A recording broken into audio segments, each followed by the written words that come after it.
What's going on, friends? It's Anton Daniels, and I gotta have a conversation with you guys about Teach Henley because you see how the sun is hitting me. This is no finesse, no makeup, no filters, no none of that. This is 100% Teach Henley. I use it in the morning as soon as I get up, right after I pray and brush my teeth, jump in the shower, and I'm hitting the streets because you never get a second chance to make a first impression.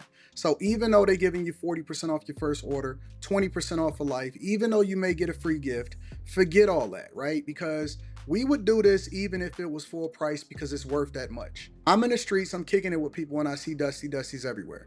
You don't want to be them. You want to separate yourself.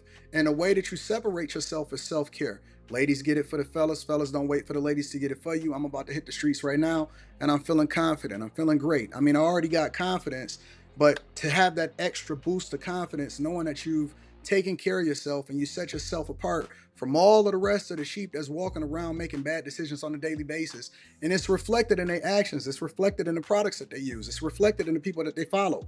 And so if you're trying to level up, if you're trying to make sure that you look good, they're going to send you the pack. They're going to give you all of the instructions on how you're supposed to use it. Then make sure you get your Teach Henley. Again, 40% off your first order, 20% off for life. Get your free gift. Make sure you tap in with your boy Anton Daniels because Unc is never going to lead you wrong. I would never have you use a product that I don't use myself. Again, they've been rocking with me for a long time. Make sure you get your Teach Henley. I love you. I appreciate you. I'm going to holler at you guys later.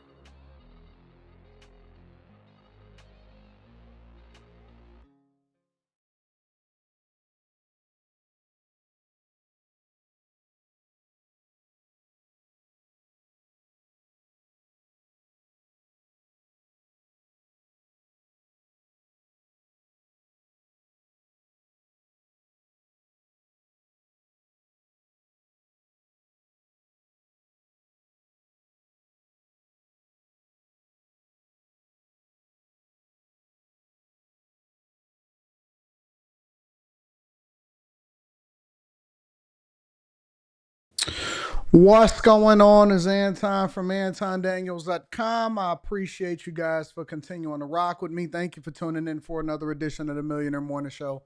I am your host, Anton Daniels. What up, what up, what up, what up, what up? Gotta make sure that I'm nice and moisturized.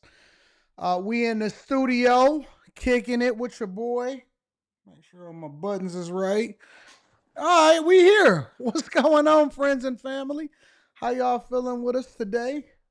Yeah, I got an exclusive popping up this week. I got my dog Charleston coming in, so I'm gonna do an interview. You know, I don't really do a whole lot of interviews anymore, but I'm always gonna be tapped in with my dog, and we rocking out. What's going on, family? Yeah, make sure you get to Teach Henley, 40% off your first order, 20% off for life. Link is in the description. What up to all of my friends and family in the building? I see y'all. Y'all ready for a full show? Got a dentist appointment today. Got to keep the pearly whites white.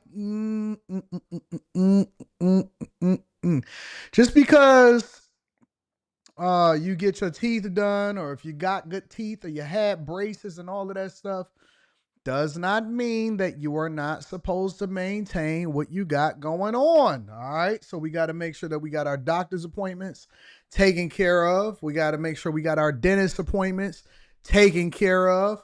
For those of you that are bag chasers, a part of the Patreon, I want you to know that the link for the Patreon live stream, the very next one, is inside the Patreon.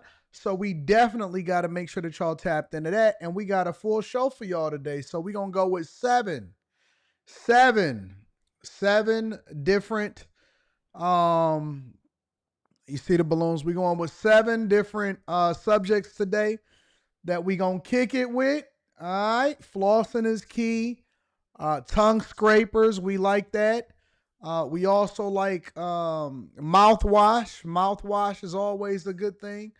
Make sure that you switch out your toothbrush every so often, at least once a month. Y'all ready for that? Gotta make sure. My dentist don't work late enough for me. Oh, no, no, no, no, no, no, no, no. Ain't no, wait, Rod, what are you talking about?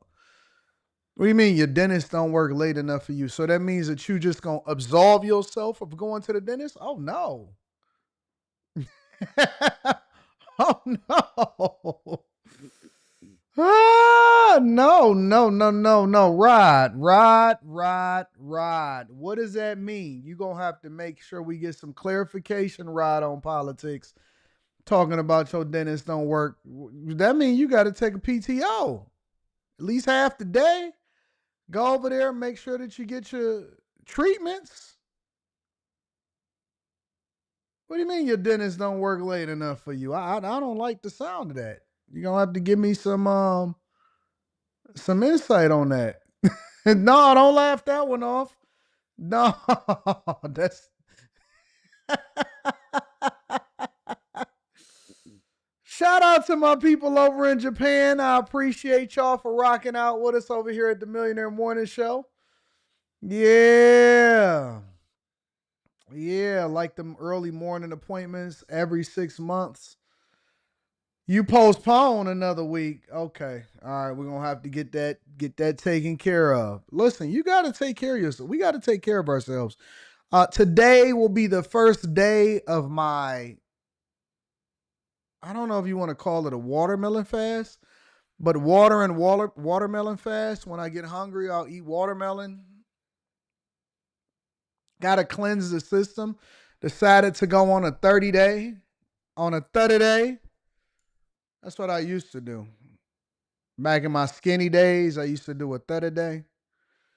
Every few months I would do a 30 day. Every quarter I did a 30 day fast. I am. We're gonna go straight into the Trump press conference for the no bail. How was my weekend? Busy. I lived in the studio. Y'all see me? Y'all see me in the studio? That's what my weekend was. In the studio. Anton, can we get a prayer today? Is that what y'all? Okay, so wait, y'all want me to say a prayer because y'all don't want me going off and cussing people out. It's Monday. I tend to be nicer on a Monday. Lord, be with us. Take care of us. But first and foremost, I would like to show my appreciation on behalf of myself and my chasers and everybody that's inside of the chat. Lord, we love you. We appreciate you. And first of all, first and foremost, we don't ask for much because we know that you are already taking care of our every need. And so what we are asking for is an opportunity to do your will, to serve you, but we also praying for safety, protection, bless us to be proactive, focused, dedicated, uncompromising when it comes to your will, open to growth, evolution, and then also making sure that we show how much we love you by showing how much we love the people that you put around us, our chasers. I love you. I appreciate you. I adore you. Jesus is King, and we ask everything in Jesus' name. Amen. All right, we there. We there. All right, so we here today. All right. So this is the objective this week.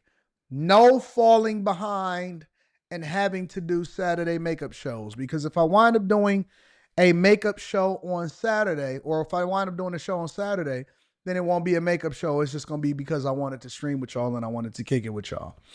Okay, so that's the goal. We got the Q show tonight.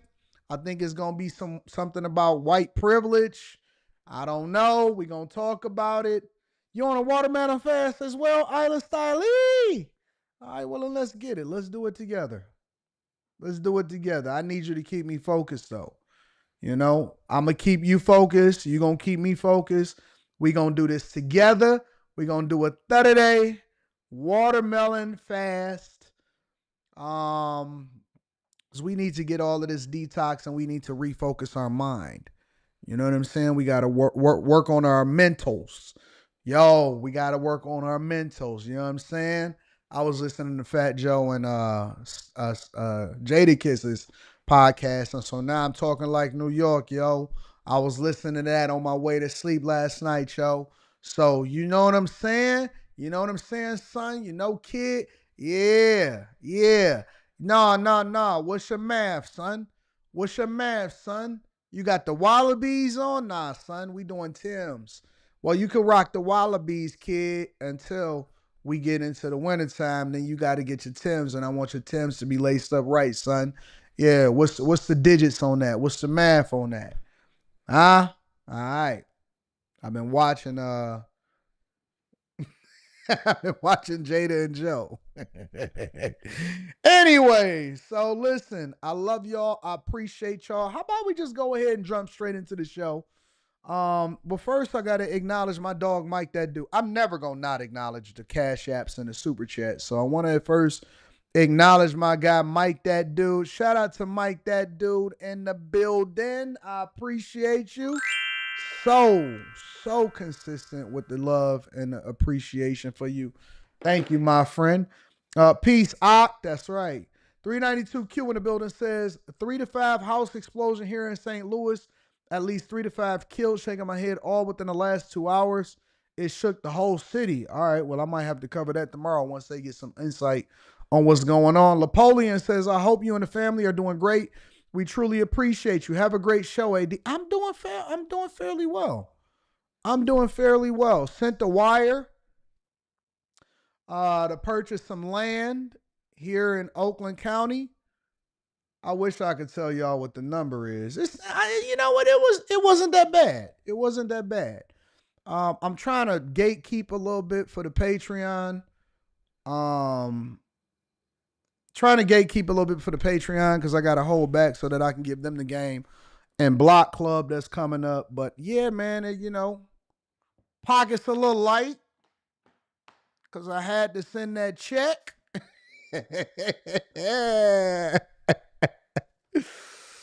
Oh, I was talking to somebody this weekend and they said, Anton, how did you pay for your purchases, your land purchases that you made over the week, this past week?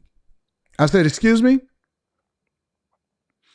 They said, Anton, how did you pay for your land purchases that you sent, because I know you sent the wire. I said,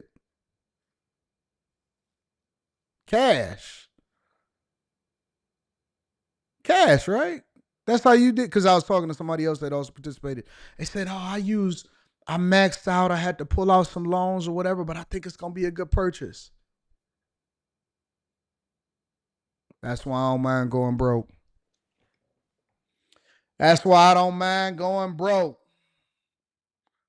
It's because I go broke on something that I think is going to appreciate.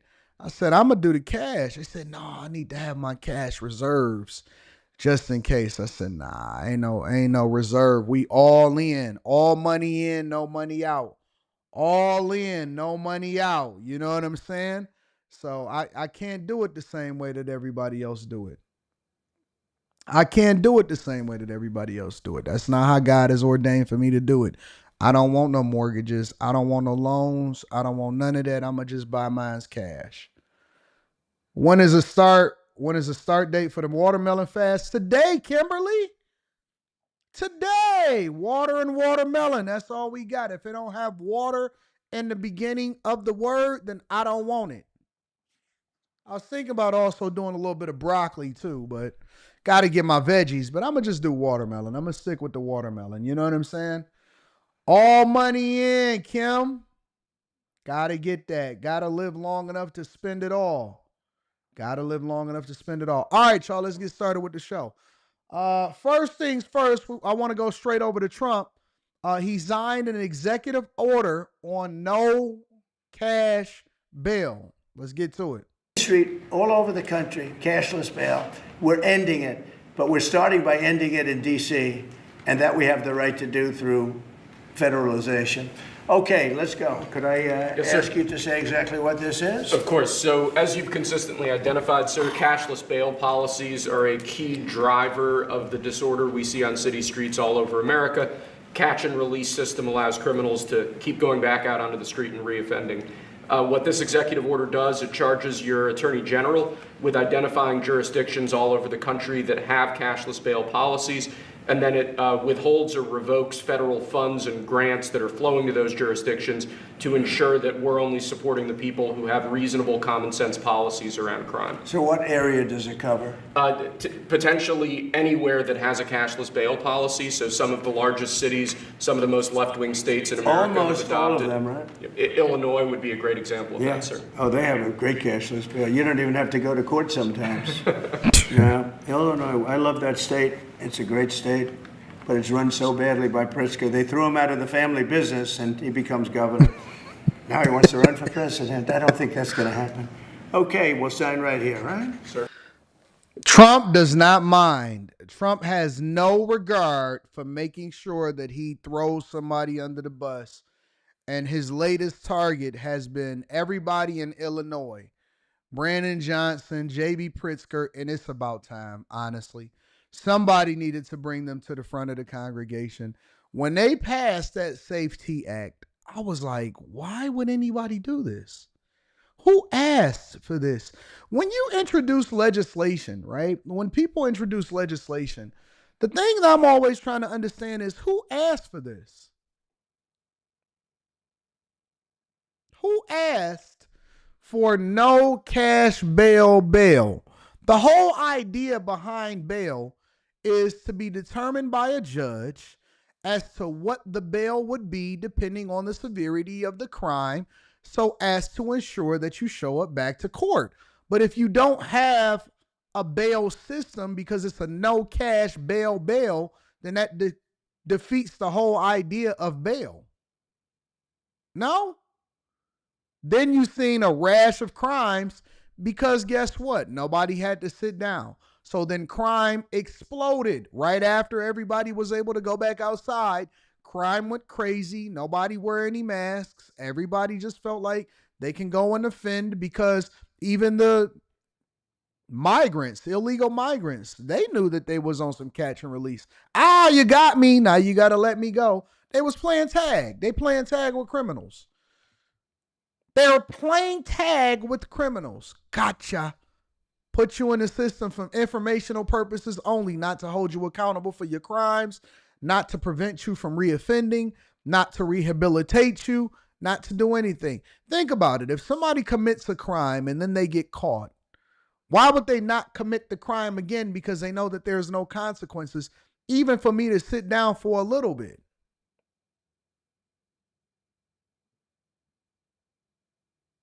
Why would anybody, think about that for a second, why would anybody be scared of the police? I wouldn't even run from the police if I was to commit a crime and get caught. You got me. I know I'm getting out. And you know the thing about criminals is that criminals know the law better than you do. As a civilian, criminals know the law better than you do. Go and watch any of these scammer channels.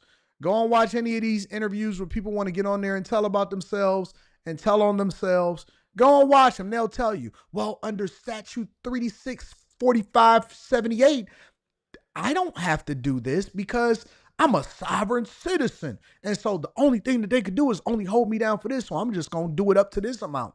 People, remember when they had the $950 or $900 and something dollar limit to where somebody would actually get charged with a felony instead of a misdemeanor, and stores couldn't stop you, and they told the security guards it's not worth chasing down criminals and life is to be preserved. That matters more than the items that they will steal. Well, everybody was just going in there. Okay, I got $900 a day, $950. They start doing the math. All right, put their calculator on.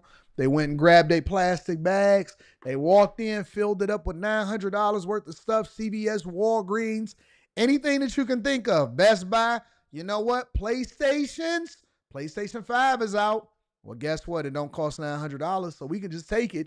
And if we get caught, we're going to be back on the street anyway, and nobody's going to trip about it. Cool. Let's go in there and take whatever it is that we need to take.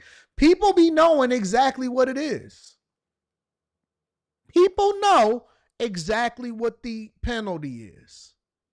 Even me, as a person that looks at stoplights as a yield sign and not necessarily a stoplight, because I'm not stopping at no light longer than 5 seconds, I just don't play that game. I'm situationally aware and I keep my head on the swivel. I need to know what's going on at all times. If I see a car make too many turns, I'm going to do another U-way. Listen, I will turn around on the street in 5 seconds. But you know one thing about me is that I already know, hey, if the police pull me over, this is what I'm getting. I'm going to just go ahead and take that in. I know exactly what the offense is. Hey, Mr. Daniels, we're going to charge you with this. We're going to charge you with that. Cool. Call my lawyer, get him on the phone. Cool, but I'm alive to tell the story. My point is that when you are doing something that you are not supposed to do, you are very much aware of what you weren't supposed to do, but you did it anyway. And so you got to suffer the consequences as a result of it. But what's the point of putting consequences on a person if you don't have a bail system? If you don't have a bail system, what's the point?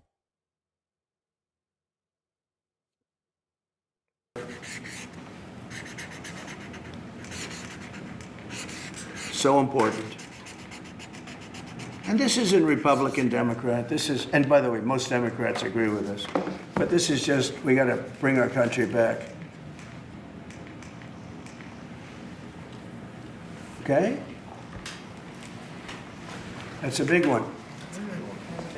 Also on the issue of cashless bail, sir, this is a DC-specific executive order. In addition to the measures that we're taking that are quite similar to what we're doing around the country. Did you just say they steal because of education and housing? What? What does that mean? What do you mean? What do you mean? You don't know not to steal regardless of what level of education that you got? They got to teach you not to steal in school? Your parents didn't tell you that? What do you mean? Is that like the troll version of you, or are you actually standing with them? What does that mean?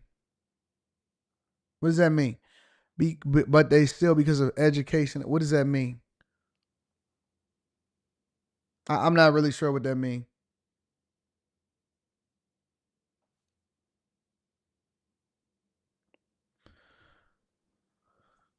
Uncle Uchi Wally Wally Onakanunu says, shaking my head, AD, I expect your vocabulary to be better casted. Sovereign citizen, really?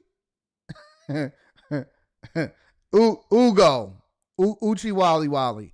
Listen, man, I'm a C student. I don't know what you're talking about. I'm not trying to give you anything more than what it is that I know. All I know how to do is break it down to a C student's perspective. All right, Uchi Wally Wally?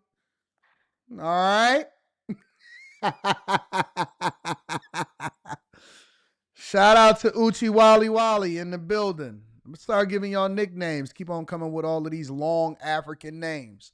We not in the bush. We're not in the bush. In DC in particular, the objective is holding as many criminal defendants in federal custody and subjecting them to federal charges as possible. That means that they'll be held pre-trial in federal jail as opposed to just being cut back out on the streets due to a cashless bail policy. Okay? And we have the room. And by the way, the prison they have in DC is horrible. It's horrible. People were subjected to live in that dog trap for so long, so unfairly. I have stories, you'll be hearing about them. That prison is horrible. Okay? This is an executive order that contains a number of additional measures relating to crime and law enforcement in Washington, D.C. It charges, for example, your Secretary of Defense with establishing specialized units in both the D.C. National Guard and the National Guard units around the country, specifically trained and equipped to deal with public order issues. It charges all of your various federal law enforcement agencies with hiring additional personnel to allow them to surge personnel to Washington, D.C. to deal with the current emergency here. It does a number of other things in that space, and it also asks the Attorney General to look at D.C. Metropolitan Police general orders that have currently impeded law enforcement efforts in the city, and to potentially look at unwinding those that are stopping the police from doing their job effectively. And are we going to ask this to be codified by Congress, all of these things? I think we could potentially, yes, sir. I think so. I think we should. I think we'll get it to. I think Democrats will vote. Well, I don't know. It's hard to believe that they might not, but I think Democrats will actually. Most of these issues that we talk about and that we deal with are not issues that should be divided across party lines. If you want to talk about something like, I can't even think of anything that should be a party line issue right off the top of my head. Like, being tough on crime and protecting the neighbors and the citizens of your community should not be a hard party line thing. You know, like you would think that, hey man, listen, if anybody offends, you got to go ahead and get a bail system so that you're not out here executing people and you're not doing something that you're not supposed to do. But for some reason, we've started to make these party line issues. And I'm gonna tell you why they become so hardline on party line issues. It's not because they actually care about the issue itself, it's because they care about the person that is signing it into law and they don't want them to have any victories. People would rather people would rather they suffer for you not getting a victory. I've never been that way in my entire life. I'm not going to cut off my own hand just because you grabbing it. I'm going to have to start to break loose a little bit. I'm not going to hurt myself in order to hurt you. I'm not. You know what? It's got to be a different way. We got to think our way through this. That's why I've never had any kind of situation where anybody that has worked for me or anybody that has worked with me or anybody that has ever been in a relationship with me, even when I was a much younger, I'm not going to hurt me to hurt you. I don't understand how people do that even in relationships. Women, a lot of times, I'm going to keep the kid away from you. Well, don't you know that you hurting the kid to try to hurt me? Like, that don't make sense. Don't you know you hurting yourself? Oh, I'm a B when it comes to this whole breakup or divorce. Well, don't you know that the lawyers are the only ones that's going to win and neither one of us is going to get nothing? It's better for us to be amicable and to make sure that we work together. Oh, we divided, so we going to make sure that we hold the people hostage when it comes to crime in the community. Well, why would we do that? We both don't want crime in the community, and so let's figure out how we both can come out of this and get a win. You'll look good to your constituents. I'll look good to my constituents. We both solving for problems. We not divided across party lines. Some of these issues are low-hanging fruit. This is not stuff that we should be fighting about. We shouldn't be using taxpayer dollars and wasting time on fighting different issues that we both should probably agree on. Both of us want to live in a safe community. Both of us understand and agree that everybody deserves safety. Everybody deserves to make sure that they're arresting criminals that are inside of their communities. No, we don't want to lower crime. We want to stop it completely. We want to stop it completely. So why would we offend? Why would we beef about this? Why is this a problem? Why do we have to fight for everything? And I'll tell you why. Because most Democrats are emotionally charged. Everything that they do is based off of emotion and not logic. Why are you protesting that they've solved for crime in D.C.? Why is that an issue? Why should we be divided on the idea that men shouldn't use women's bathrooms? Why are we divided on the idea that men should not participate in women's sports? Why should we be defending the idea, you know what I'm saying, like of higher tax? Like why would we have higher taxes? You want to pay higher taxes? But no, they would rather pay higher taxes to try to make rich people pay higher taxes because they count other people's money. The one thing that I never did when I was broke is start to count somebody else's money. I don't have time for that. Only thing I got to worry about is myself. I ain't never start counting nobody else's money when I didn't have none. Because there was nothing to compare it to. I only looked at it as inspiration. Because when you try to raise taxes on people that got a lot of revenue, guess what they do? They either move or they figure out another way in order to get rid of the money so they don't have the tax burden. Doesn't make sense. You know what I'm saying? It's stupid. It's a dumb narrative. I heard that they also did a ban on burning the flag. Let me see something. Let me look that up real quick.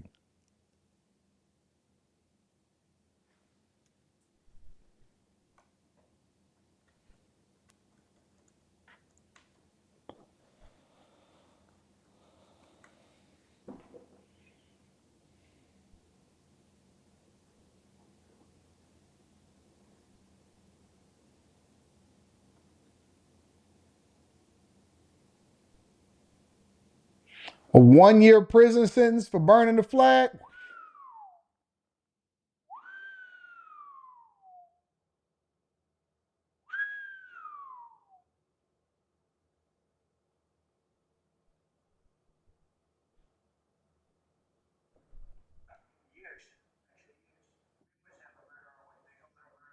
Let me see if I can get that up real quick. Give me a second.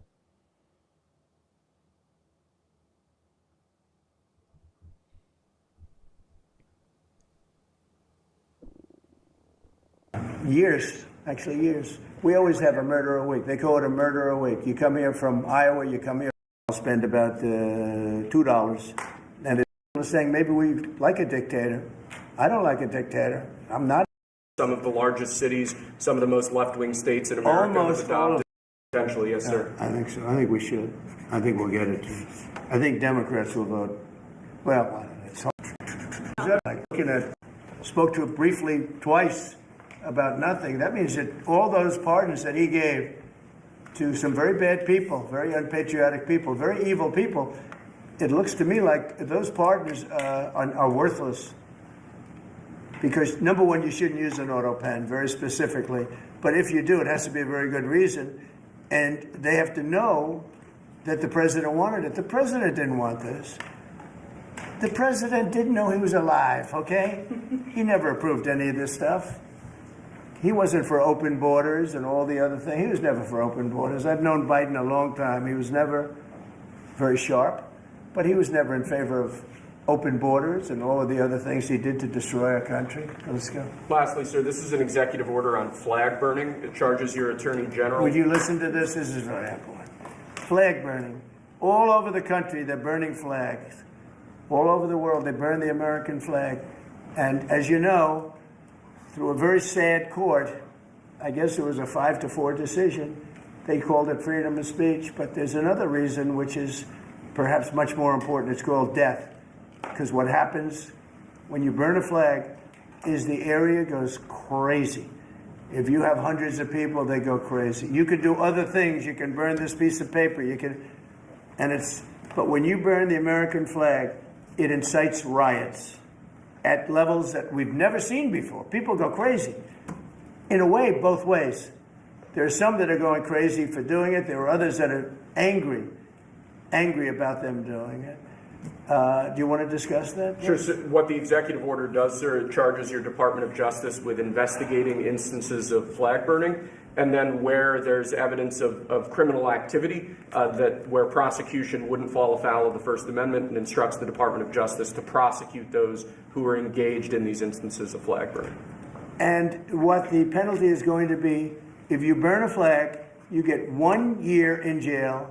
No early exits, no nothing. You get 1 year in jail. If you burn a flag, you get, and what it does is incite to riot. I hope they use that language, by the way. Did they? Incite to riot. And you burn a flag, you get 1 year in jail. You don't get 10 years, you don't get 1 month. You get 1 year in jail, and it goes on your record. And you will see flag burning stopping immediately, just like when I signed the Statute and Monument Act. 10 years in jail if you hurt any of our beautiful monuments. Everybody left town. They were gone. Never had a problem after that. It's pretty amazing. We stopped it. But this is something that's, I don't know, in a certain way, it's equally as important. Some people would say it's more important. Because the people in this country don't want to see our American flag burned and spit on. And by people that are, in many cases, paid agitators. They're paid by the radical left to do it. You talk to these people, they don't even know, half of them don't even know what they're doing. They say, I don't know, they gave me money to do this. I see the same things that you do. They're bad people. They're trying to destroy our nation. That's not working, because I think our nation now is the most respected nation anywhere in the world, by far. You saw that with the European leaders on Friday. You saw that with NATO, where they agreed to go from 2% no pay to 5% fully paid up. Trillions of dollars paid, where they respect your president to a level that they jokingly call me the president of Europe. They call me the president of Europe, which is an honor. I like Europe, and I like those people. They're good people. They're great leaders. And we've never had a case where 7 plus really 28, essentially 38 countries were represented here the other day. 38 European countries were represented. European and other countries were represented. And it was a great meeting. But your country is respected again. I say it all the time. 1 year ago, our country was dead. Everybody said it. We had a dead country. We were not going to survive. Now we have the hottest country anywhere in the world. So It's an honor to be involved, and this group has a lot to do with it, right behind me.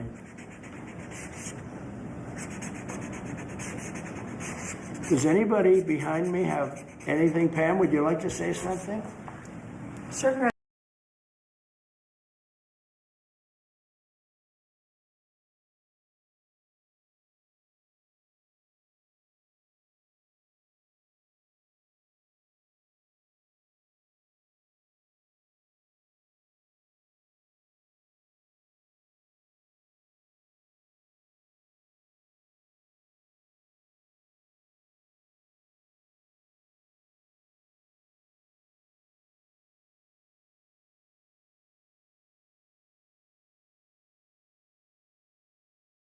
I'm muted. I'm sorry.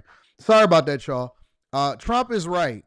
He's absolutely right in that, Biden, first of all, Trump gives visibility to all of the people that surround him, right? He 100% gives visibility to the people that surround him. That's why he's saying, hey, Pam, you want to say something? We didn't even know who was really around Biden at the time, right? And I suspect that that's largely because the people around Biden was probably leveraging him and using him for their own benefit.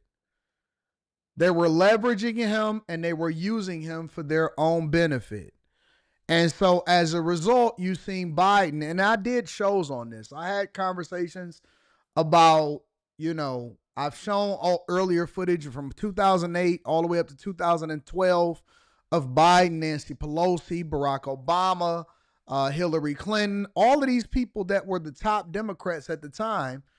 I had conversations and I showed the fact that they were standing on the same principles that Trump is standing on right now, as far as saying, hey, listen, we should not have open borders. We need to make sure that we tariff in China.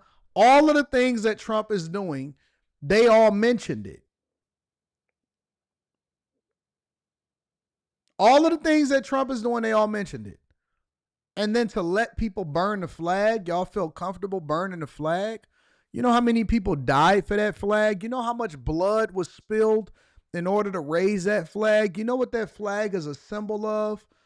The pursuit of happiness, freedom, right?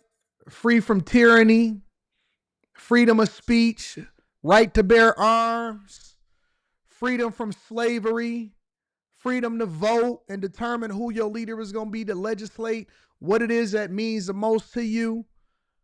You know what that flag represents? You know what people had to go through in order for that flag to stand the way that it is? How many wars was fought? How many people died as a result of it? And these disrespectful, non-historic, don't even understand what happened in the past, don't even really realize they never understood their history. They don't even know the capital of their own state. And you got these stupid raging liberals that don't know nothing about their own history, which is one of the reasons why they are so staunch. Don't even know that the Republican Party was the party of the people, was the party of black people. And they got the nerve to put a fire to the flag just to be disrespectful. And I agree 100%. 1 year in jail. Every time you burn a flag, 1 year in jail. 1 year in jail. You go to jail, you don't collect go, you don't pass go, you don't collect $200, you don't do nothing. Go to jail, think about it, and I think that they should put a flag right in front of your cell to show you and help you to remember. I think it's disrespectful when the people still be sitting down when they do, at the games and stuff like that. I couldn't believe it when people started kneeling, when they started singing the Star Spangled Banner, and we were supposed to be saluting our soldiers and our military, and people were standing and kneeling and not standing up for the flag. That junk pissed me off. Stood for the Canadian flag and then sat down. When I be at the games and stuff like that, when COVID first ended and we started going back to the games, and I seen people still sitting down in AC, hey, you stop and you stand. Everything stopped when we started singing.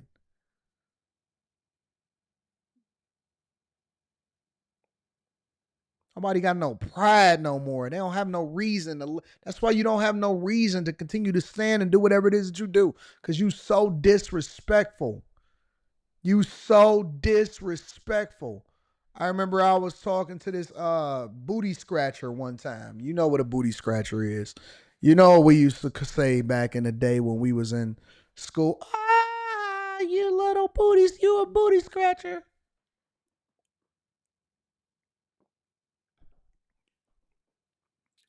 I was talking to this booty scratcher one time, and he was trying to tell me about how much he loves Bernie. Feel the burn. And how much he was disappointed in what was happening in America, and he couldn't even believe it. And I found out some years later that he not even from here. So wait a minute, you can't, wait, give me a second. This is the honest to God truth. You can't vote? You don't have no right to vote? No. Nigga, then what do you got an opinion for as far as what our politicians do inside of the United States of America? You got the nerve to have you should be thankful. Boy, if it wasn't for us here in the United States of America, you know what you will be doing? You probably would only have one arm trying to find some diamonds.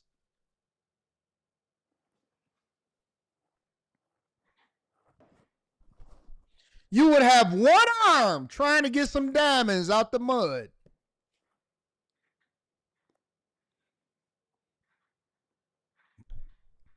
What do they do with the diamond?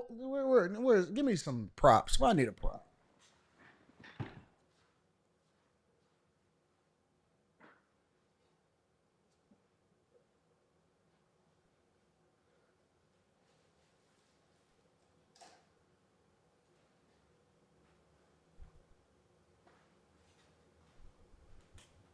That's what they will be doing to you. This will be you. One arm. Getting the mud out. Rinsing it with water. Stealing diamonds. One arm you. This is you. This is you right here. Give me a second. Let me show you.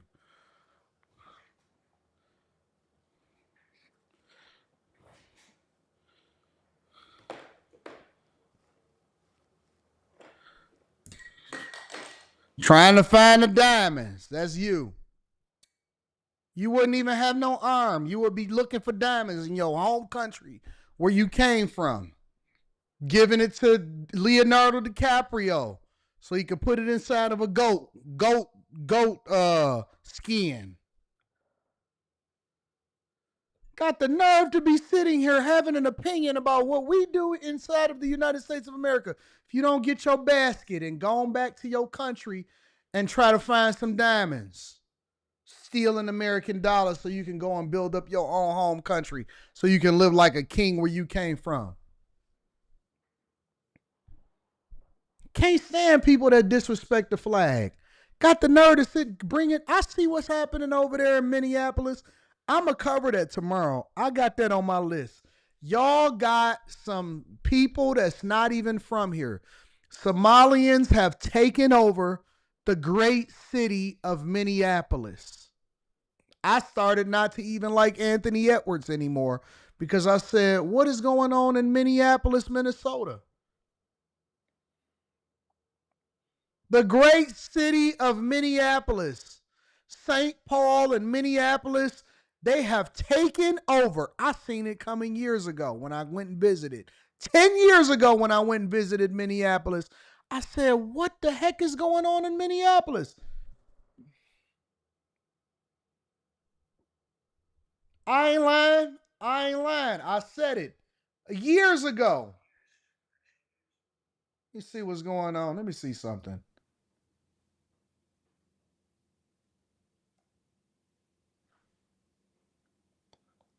I said it years ago. I said, what the heck is going on in Minneapolis, bro?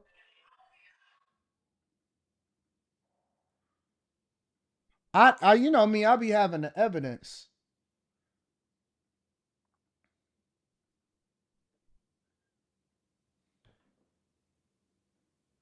I will be wrong, right? Arguing, girl. Who is he talking to, girl? Shut the up. There's nobody talking to you. Speak when spoken to. Come on, can we get off, folks? I'm not finna. And I'm not getting out for speak when spoken to. Not go for anybody on this. I've been documenting this journey for a long time. I was in Minneapolis trying to understand what's going on. There's my daughter. Let me see what's going on out here. Before I go, especially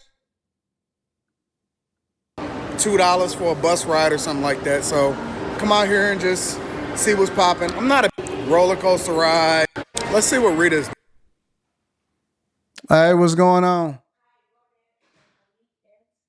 Oh, cool. Thank you. You could just put it right there. You can put it right there on that table. I appreciate you. Thank you. Let me get you a an extra tip.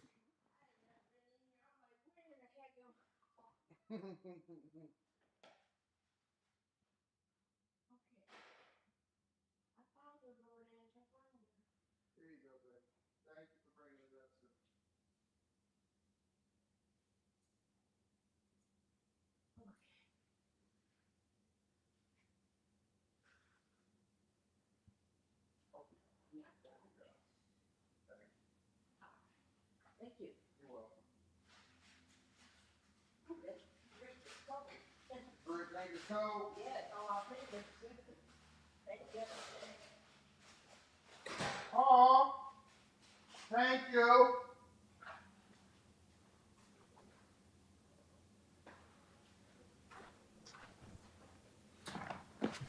Y'all so sweet. You so sweet. Sending me that meal for the day, making sure that my lunch is here. Y'all so sweet. Thank y'all. I appreciate y'all. I was just about to go off on the Somalians. I was literally about to go off on the Somalians. See that go along with it. It is what it is, man. You got to capture it all. The same way I capture it for my own hometown in Detroit. I capture the good and the bad. I'm going to do this. There's so much activity. Oh, your hood referent talking too. Listen, my AirPods are a lot of ambulance activity. It's a lot of seedy characters. And I was just on a train. Let her kind of figure out where the direction of her life is going. I ain't going to get into it. We'll get into it later. But the point was that it was a lot. I've been paying attention to what's been happening in Minneapolis for a long time. And I realize that y'all got some problems that y'all need to solve for. So shout out to Minnesota and Minneapolis and St. Paul and everything that's over there.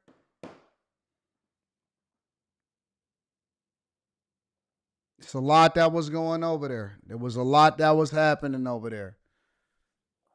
I'm paying attention. I've been on top of it. Make sure y'all hit a like for the algorithm, subscribe to the channel, and turn on your notifications. I've been paying attention for a long time, y'all. Sarge is in the building, says, morning AD is Monday. I appreciate the grind. Thank you, Sarge. Thank you for holding me down. And thank you to everybody that showed me love on Cash App. I'll be reading that shortly. Brandon Nicholson said that Ferrari was nice. It was, wasn't it? It's a dope Ferrari. Shout out to my people over there at Dream Exotics in Las Vegas. They're my guys over there. Just a Brown Girl in America says, hello, loves. Hope your weekend was just as amazing as mine. Stay blessed and focused. Anton, you are absolute GOAT to me. Thank you for your motivation, inspiration, and I got to give a round of applause for that one. Shout out to Just a Brown Girl in America. I can't wait to come through St. Louis as soon as it's safe. Carrington Love Jr. says, just realize there's other YouTubers commenting in your chat. Black Power mother effers is acting crazy. Well, they deserve to be able to be entertained too. Jack Quell says, you can't win if you've had a child with a vegetable. Y'all, you watching the one from Saturday? If Doggy doesn't have a mustache, he's a liberal, says Amen. Or newscaster. Defacing the face of any country is disrespectful, regardless of atrocities that's happened under a flag. A flag is meant to represent the promise and glory of positive expectations a country wants to achieve. Be patriotic, people. Talk about it. Absolutely. My dog Slimmy is in the building. Shout out to Slim Dog. Slim Dog Millionaire is in the building. Says we need harsh prison sentences for political corruption more than anything. But we know they'll never implement anything that affects them, only common folks. Some of their agendas are literally treason. But what up, though, AD? Shout out to the back. Shout out to my dog, Slimmy, with the strong perspectives and opinions. Y'all can catch him tomorrow night. We going to ask him about that. It's called Short Sleeve, Long Sleeve, says Too Tall. Fade TV in the building. Shout out to Fade TV, says, yo, to AD in the bag, Chasers. Please tell me you're going to do a vid covering Raja Jackson, Rampage Jackson's son story, another Carmelo Anthony saga that has started the race wars. We need some accountability at this point. Yeah, I seen that. I seen that on X formerly known as Twitter. I did see that on X formerly known as Twitter. Leonardo DiCaprio, yeah, he was in Blood Diamond. That fool better watermelon AD, absolutely 392Q. David Miller says, you and Charlemagne got the same get money glow. I don't know what that means, but if you're talking about money and Charlemagne does make a lot of it, I'll take that comparison. Equal Opportunity Smoke says, I emailed you a link about Detroit. Can you react? Yeah, I'll look at it. I'll look into it. Jacotti says, you had me weak on Saturday. You know, I started to do a stream exactly the same way as Saturday because I really enjoyed Saturday. Our Saturday live stream was slapping. Our Saturday live stream was slapping. You know what I'm saying? All right, y'all. Y'all ready to continue on with the show? Let's continue on with the show. Make sure y'all hit a like for the algorithm, subscribe to the channel, and turn on your notifications. Let's deep dive into this. So remember on Saturday when I was breaking down to you guys about what was happening in Chicago, because we got to go local, and then we going to go national, and then we going to go to the money. All right, so that's the agenda. Remember when I was describing to y'all what was happening in Chicago on Saturday, and I was showing y'all that they had robbed and hit 2 Foot Lockers? Well, now it's becoming a thing. What did I say that criminals do? Criminals don't stop. They keep going. Once they realize, hey, the police is not going to arrest me, I'm not going to have any problems, it's not really that big of a deal, they don't take crime seriously here in Chicago, well, guess what we're going to do? We're going to double down, we're going to triple down, we're going to keep going. Over in Seattle, they didn't arrest those guys until a year later after they had been carjacking, robbing people, stealing, running in stores. It was hilarious on Saturday, Anaka. They did not take those people seriously, and they didn't arrest them until a year later. Well, guess what? They hit another one. This is the third one. Third one over in Chicago, and they say crime is down. This Foot Locker store remains closed, and it's unclear when it will reopen. It's the third Foot Locker that crash and grab thieves have targeted in the city in the last week. It's happened again. Gonna smash and grab that Foot Locker. This afternoon, a steady stream of Foot Locker customers are left stunned after finding out the store is closed following an early morning crash and grab by thieves. I'm shocked and I'm disappointed at the same time because this neighborhood used to be a very good neighborhood. It happened around 6 o'clock Sunday. Guess what, ma'am? Most neighborhoods at some point used to be a really good neighborhood, and that's the problem. Most neighborhoods used to be a really good neighborhood until a certain group of people moved in. It's just the facts. It's just the facts. And again, this isn't a black person problem. This is a black culture problem. This isn't a black person problem. This is a black culture problem. This is a single mother raised several different bad kids, because I'm going to tell you, bro, no kid that got 2 strong parents and a strong father in his household is out here committing these type of crimes. I guarantee it. I guarantee it that no kid that has his strong, masculine, male, heterosexual father that is married to his mother is out here committing these crimes. I guarantee it that no kid would even dare, would even think about committing such a crime. Not at all.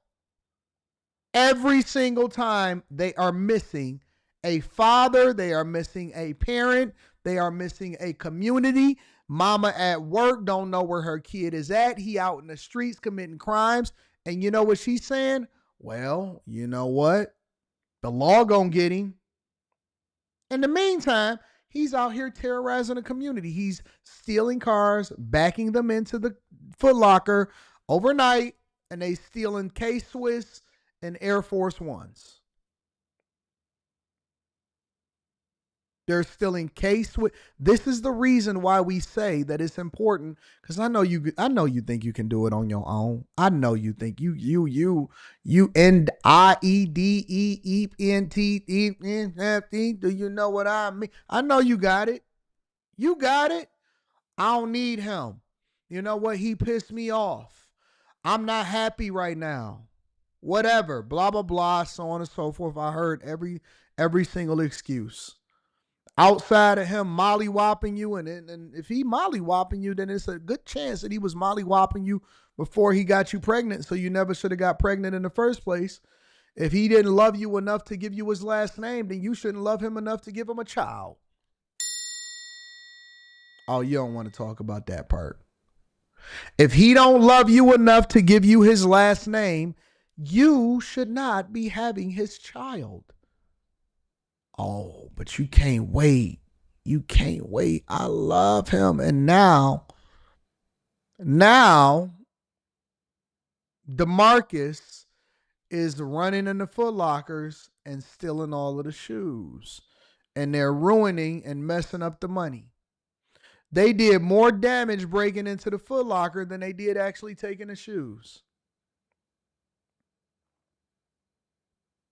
DeMarcus, Quantavious, Thirsty, Bam Bam, Big Mac. We all know Real and we all know their nicknames too. Every hood got one. Every hood got one. Nuck, Nuck, Luck, Luck. You named him and you gave him a curse before he even grew up. He was too cute and too precious to discipline. He was stealing forks at the age of 2, stealing food at the age of 4, going in the refrigerator and just eating all of the cereal because he kept jacking off at the age of 12. And now he's decided to graduate to Foot Locker. Eventually he'll go to Banks. He'll start selling drugs, and then we'll go ahead and get him 3 hots in a cot so he can make license plates. That's the cycle. And you know what you do. Oh, my God, my baby, I need to make another one. We know you're going to keep on having kids because you got to get your Section 8 on. And you know that you can't actually get married, but you still got to have kids, because if you say that you're married or you got a man in your house, they're going to cut your Section 8 off.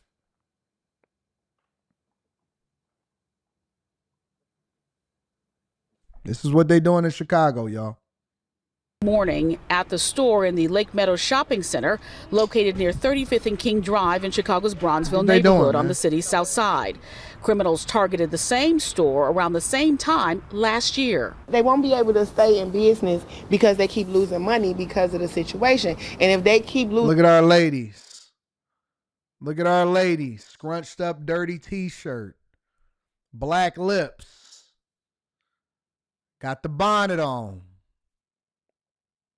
I mean, she's right, but this is our community. Probably got her a carnival cruise scheduled for a little later on this month. End of the month, beginning of next month. A girl, I'm trying to get out here for my carnival cruise. Losing money, that means they're going to leave, and that means we're going to lose the stuff that we need in our neighborhoods. Detectives say someone drove a Jeep SUV through the business's front door. That's when a band of thieves got out of the vehicle. Hey, let me show y'all something else real quick. Watch this. Jeep SUV through the business's front door. Both of the police officers are women.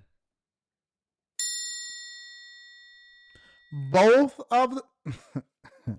Y'all not listening. Y'all not paying attention to how bad our economy is corroding, how bad the culture is. Both of the women, or both of the police officers, are women with the big arm. Women with the big arm. That's when a band of thieves got out of the vehicle and ran into the store and started stealing merchandise, specifically tracksuits and Nike Air Jordans. The burglars Stealing pandas, bro? You stealing pandas? then jumped back in the Jeep and drove away. Other businesses in the area are frustrated and concerned that they'll be next. The whole neighborhood is just sick of people coming into the neighborhood and acting like they can just come ravage your stores, take what they want to take, and then they try to make you feel like you're wrong for defending your property. The most recent crime spree comes as crash and grab thieves hit 2 other Foot Locker stores in Chicago, one in the West Englewood neighborhood and the other in Humboldt Park. Chicago police have not said if the break-ins are connected. This is people who live and work in this neighborhood fear they'll lose more than just their sense of security if the thefts continue. I think overall it's really negative. We only have few places that we can shop in some of our neighborhoods. A lot of our malls and strip malls have gone down and they have not replaced them. And so I think we're taking away from our own. Bro, you talking about they selling them on eBay 30%? Bro, they selling these on Facebook Marketplace hand to hand. They ain't going on eBay. They ain't doing none of that. It's this Facebook Marketplace hand to hand. All you got to do if you want to find out, go in the Chicago area, see who's selling Pandas and Air Force Ones and Skechers and James Hardens for half off and see what they hitting for. And you can find out who your people is. If you're an investigator in Chicago, let me save you some time. Ain't no point in going around in the neighborhood asking who did it. All you got to do is go on Facebook Marketplace, see who's selling Pandas in the Chicago area in bulk at all the weird sizes, and you got whoever your culprit is. You got your criminal. You know what? You know what else I realized in my life, honestly? I've realized that the level of effort that it takes to actually steal is just way too much. It's way too much. It's too much. To do it illegally is too many hoops and barriers. You got to go out, work with your friends who's probably going to snitch on you when they get caught, right? You then got to steal a vehicle, okay, because you're not going to do it with a car that you own. So you got to go steal a car, try to do a lookout, hope that it's not a patrol car rolling by. And then you got to back it in. Go in there, try to find all of the shoes, get the shoes. Then you got to split up the shoes with the other criminals that you committed crimes with. Then you got to list it. Then you got to do hand-to-hand exchanges in order to get $60 a pair. So let's say that y'all stole 20, 30 pairs of shoes. That's 10 a piece at $50 to $60 a pair. That ain't worth it. That ain't even worth it. All of that for some shoes. For some shoes. Let's say, for example, you sell 10 pair a piece, because all of y'all got to split it, and you get $60 a pop because you're looking to move them fast and it's 100% profit. That's $600. Let's say you sell them at $120 a piece. Chances are that's not true. But let's assume for the sake of conversation that you sell them at $120 a piece. That's $1,200, bro. You did all of that for 1,200 buckos. That ain't even worth it. That ain't worth the risk. That ain't even worth the risk. I used to look at the dope boys that was standing on the corner all night, and they would be looking stupid as hell. You know, it's cold in the wintertime, but they still got to be at the spot. Everybody know where the stash at. And over by the bando, ain't no heat in that mug.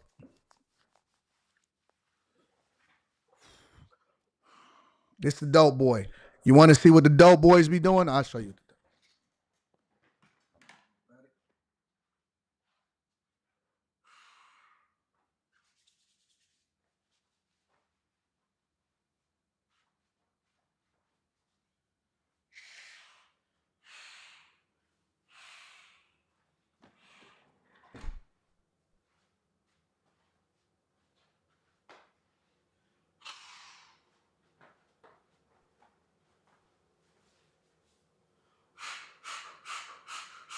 crazy out here, my nigga. Yeah, bro.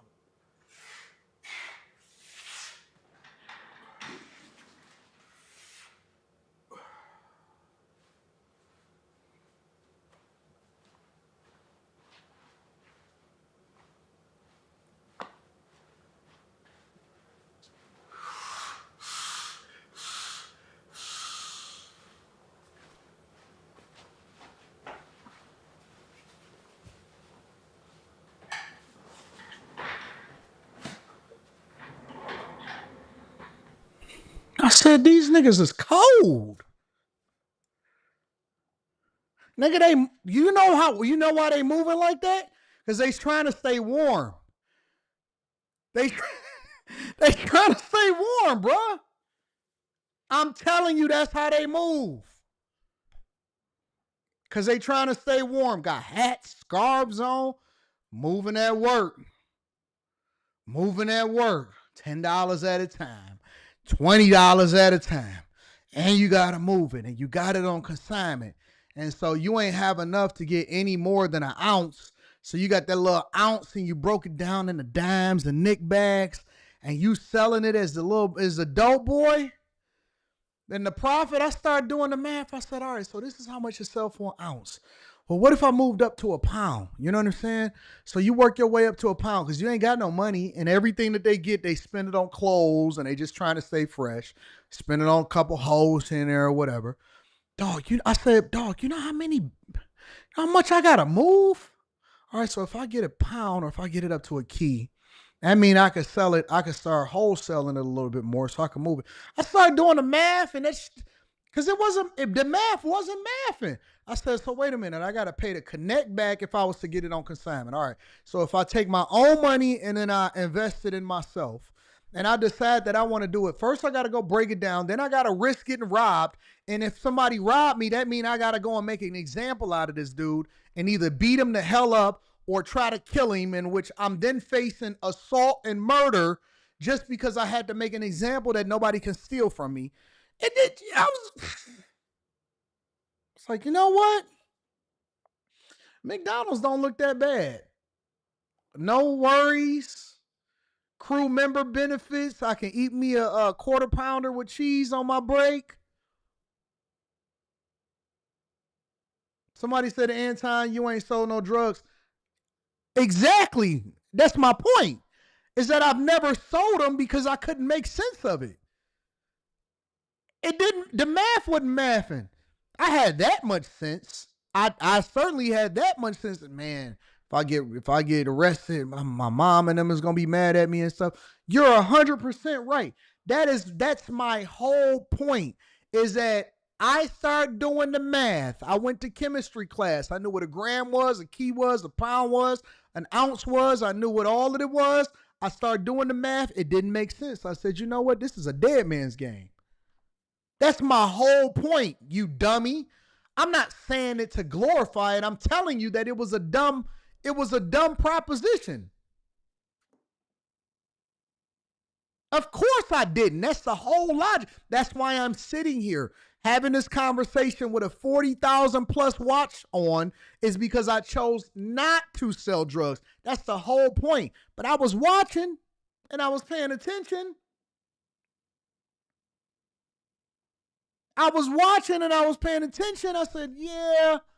And then I seen the Ray van coming down the street sometimes. I said, nah, this don't make sense. This don't make sense. It didn't make sense.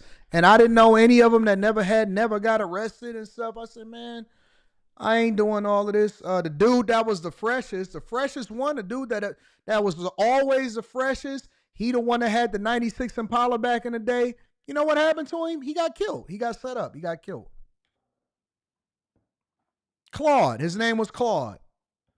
Claude was the freshest of all of them. He the only one that it seemed like he had some motion. And Claude got killed. Claude got killed. It's the whole point. And I'm not glorifying it. I'm telling you that it's dumb. Never had to worry about none of that stuff. I was just like, you know what? I just want to I just want to run up a bag a little bit differently. That's what I seen in my childhood. I don't know about y'all. Make sure y'all hit a like for the algorithm, subscribe to the channel, and turn on your notifications. Because want you. They want me to be dusty. No, nigga, that's why I'm sitting here talking to you right now. AD, you need to get thirsty on after hours. Paying my respect as always. Talk to him, King. Thank you, my friend. I appreciate you, Mick, the most. Skinny Boy Morrison in the building says, so excited, AD. I just saved on my insurance for insurance. Shout out to you. In jail, everybody got the same outfit. Laughing. Yeah, man, I can't deal with that. I can't deal with it. Strong authoritarianism, authoritarian solutions are the next step and the only solution to fixing YNs, crime, dope fiends, homelessness. This degen nonsense is the reason I moved on 4 acres in the middle of nowhere and getting families back together. Too much work when it's real. Legal money out here. Facts. Too much legal money. Get these likes up. Facts. I'm with it. McDonald's didn't look bad. Now, I didn't wind up getting McDonald's. I wound up getting like a little factory job after school, and it was paying more. I think it was paying like $10 an hour. It was like $10 an hour, straight money, no taxes taken out. I said, oh, wee. It was like a little, like a mini factory. It was like a factory with like 4 people in there. They was making parts for something or something. I said, yeah, and I just went there after school. It was over in Ferndale. It was one of them little small factories. I was cleaning up the bathrooms and stuff like that because I was too young to actually run the machinery. Cleaning up the bathrooms, cleaning up the office. I was a janitor. I was a janitor at the little factory. Yep. I was a little janitor. Right after high school. I mean, after school in high school. I was janitor.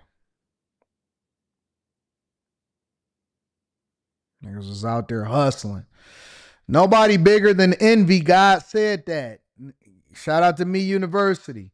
King to all says, I thought I wanted to sell drugs. It was cold as F outside and Tim's ain't made for Michigan weather and all of the OGs was telling. That's a fact. Demetrius King says, what up, AD, man?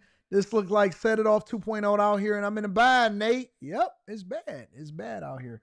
But let's continue on with the show. So in addition to that, 2 suspects are dead in Southeast Houston after a break-in. Let's spend 10 minutes on this. Breaking news this morning. Surveillance footage captures the moments that gunshots rang out during a violent home invasion on Houston's east side. Police say 2 men posing as officers actually tried to force their way inside a home, but the owners there fired back. Our Rochelle Turner is live from that home with what we've learned this morning. Rochelle, you also spoke to neighbors. Kathy and Brittany, good morning to you. Yes, we've been speaking to people here in the past hour or so. Many of them told us that they heard those gunshots last night, but right now they're too afraid to speak. She kind of fly. I kind of like what she got going on right there. Which news anchor is this? I don't think we really talked about the Houston news anchors. To us on camera because they tell us that these shootings happen too often. Now here's the scene right here behind us. You can see the police here on the scene. They have been here since 11 o'clock last night. We've been seeing people try to come through here, maybe go to the other side or maybe pick someone up, and police are not letting anyone get through this area. What we can tell you is that this all happened around 11 o'clock last night. Police tell us that there were 2 guys. They were dressed up as if they were police officers, posed as officers. They were wearing masks. They were armed. They even had bulletproof vests and were wearing badges. They tried to go inside of a home. This is at the 4800 block of Bell Knoll, which is right here in southeast Houston. They tried to enter that home, and that's when police tell us that the homeowners opened fire. He shot 2 of the suspects and then killing them here on the scene. That's one thing that y'all don't consider when y'all wear bulletproof vests is that you can't block out when they doing headshots. You can't block headshots when they got a bulletproof vest on. A bulletproof vest, that's cute, but when we seen you got a mask on, and I'm an advocate for this. Let me give this homeowner a round of applause. Let me give this homeowner a round of applause. God bless the homeowner. I hope that he makes and he becomes a millionaire and he's blessed. I hope he has lots of children and he has a strong marriage and relationship for taking out these little monsters.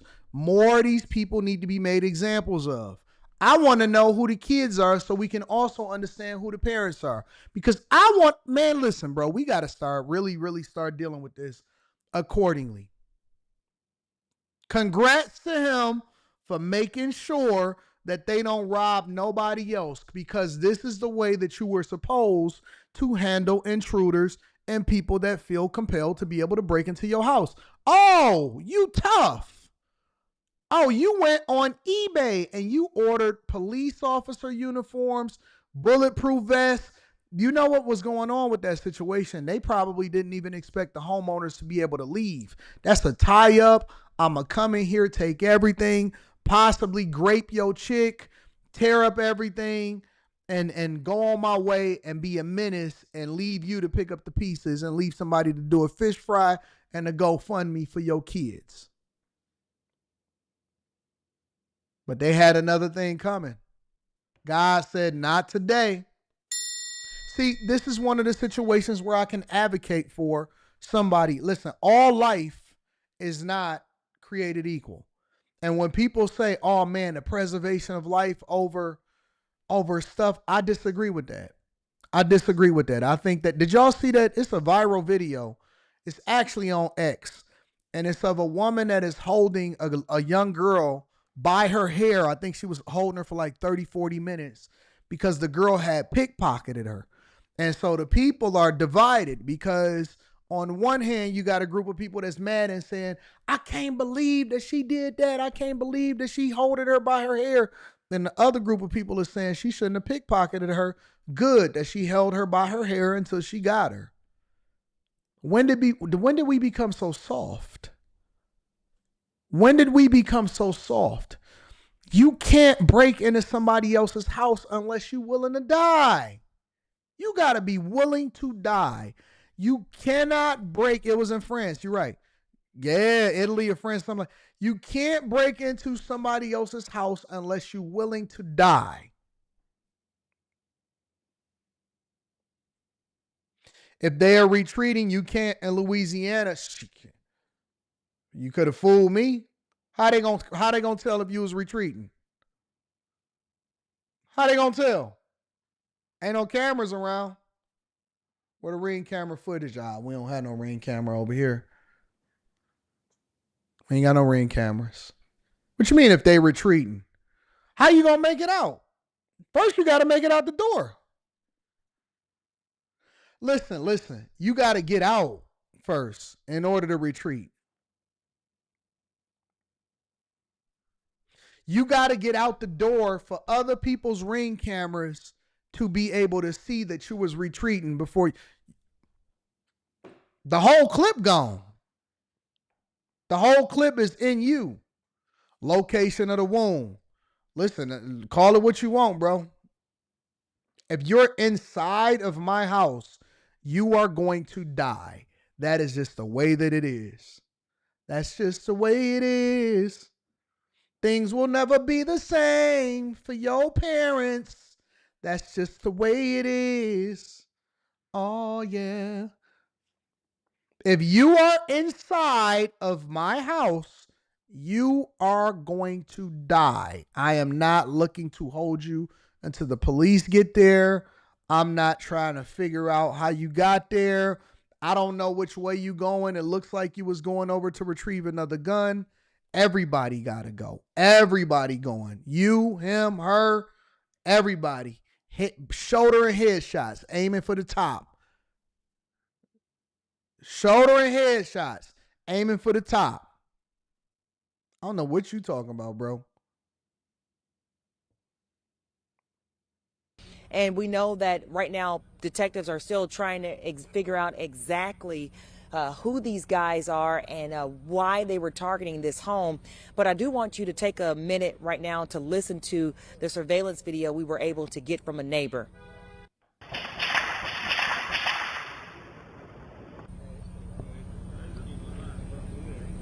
So you heard those gunshots. It sounded, they were very fast, 6 gunshots. Again, we know that there were 2 men inside of the house claiming to be police. They had a warrant. The suspects wearing masks, vests, and badges fired shots through the front door. The homeowners returned fire, hitting both suspects. HPD says officers attempted CPR, Got 'em both. but both men were pronounced dead on the scene. These suspects Got them both. Good shot. That's a target practice shooter right there. He wasn't doing like this. He wasn't doing like this. He ain't had no switches. No switches, no nothing. Just shooting.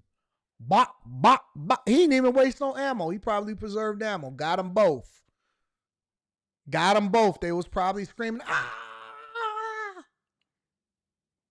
Don't worry, we're going to make sure that we get that screaming up out of you. Let it out. Let it out. God come by. God will. God will. Time to go meet the devil, though, nigga. To hell you go. I am not the preservation of life guy. I think that your time is up. And we ain't got to worry about Trump. You ain't got to worry about voting no more. You ain't got to worry about social issues. We ain't got to argue on a panel for the system and whether we need to change things. You ain't got to worry about the Safety Act. You ain't got to worry about no bail. You ain't got to worry about nothing. You ain't got to worry about nothing. We gonna fix that. Only thing you got to do is try to figure out whether or not you're going to make it to hell or heaven. We know which way you're going now. Have a nice life. were wearing bulletproof vests and had some sort of badge around their neck. And we're wearing ski masks as well. So right now we don't have ages on the suspects. We know how old they are. So a lot of information that detectives are trying to get through. I can tell you that the medical examiner's office arrived maybe about 30 minutes ago. So it is going to be a long morning for officers out here. Here's more people trying to pull up along this street, and that officer is going to tell them that they cannot go through this area. It's still a very active scene, but we will have another report for you guys coming up at 8:30. For now, reporting. Good for them. Good for the homeowners. Good for the neighborhood. Good for the criminals to make examples of these people. They deserved it. They deserved every bit of it. But before we read Super Chats, I want to pivot for a second, and I want to go over to Oakland. This is what's happening in Oakland, ladies and gentlemen.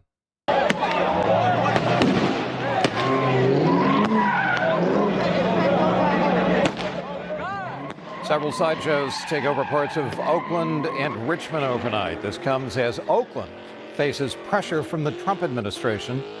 The president recently said that he would deploy National Guard troops to cities that he claims are considered unsafe. Oakland Mayor Barbara Lee and the police department says that crime there has been falling in recent months. Check it out, y'all. Y'all went from an Asian woman mayor to a black woman mayor. Before we get into the slideshows, before we get into the fact that Trump has already identified Oakland as a target city to deploy the National Guard and troops, y'all went from Shang Tsung to an older black woman mayor. Right after that. Right after y'all voted in the one that got eliminated, then you brought in a black woman mayor to come in and do what?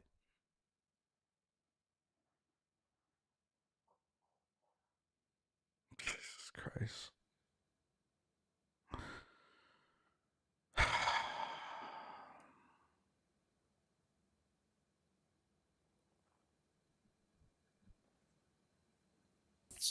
Police data through the first half of the year shows Violent crime fell 29% compared to the first 6 months of 2020. Somebody said Oakland is one of the dustiest cities in the United States of America.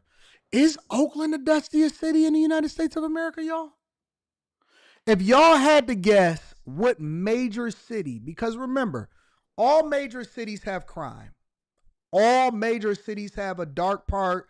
It has crime, but it also has good areas, and it has good areas surrounding it. So it's a mix. Most cities have an undercurrent of crime happening in a city or a community, and then other cities also have, a good area, the downtown area. Is there a city? Because I hear some people saying Memphis, I see some people saying Baltimore, and I see some people saying Oakland, Camden, and Baltimore. Camden, New Jersey? Baltimore? Y'all think Baltimore got Oakland? No.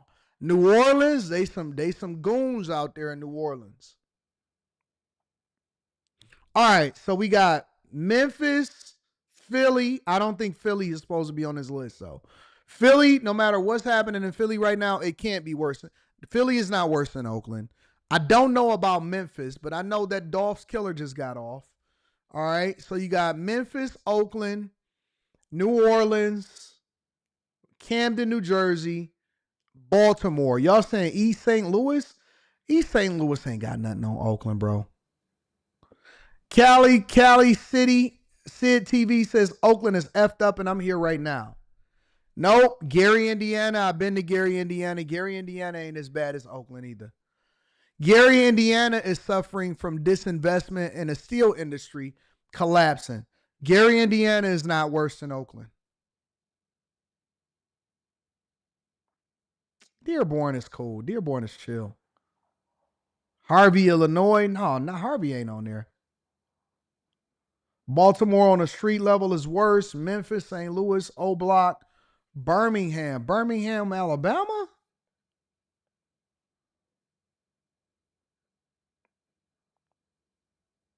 If you walk in Baltimore is worse.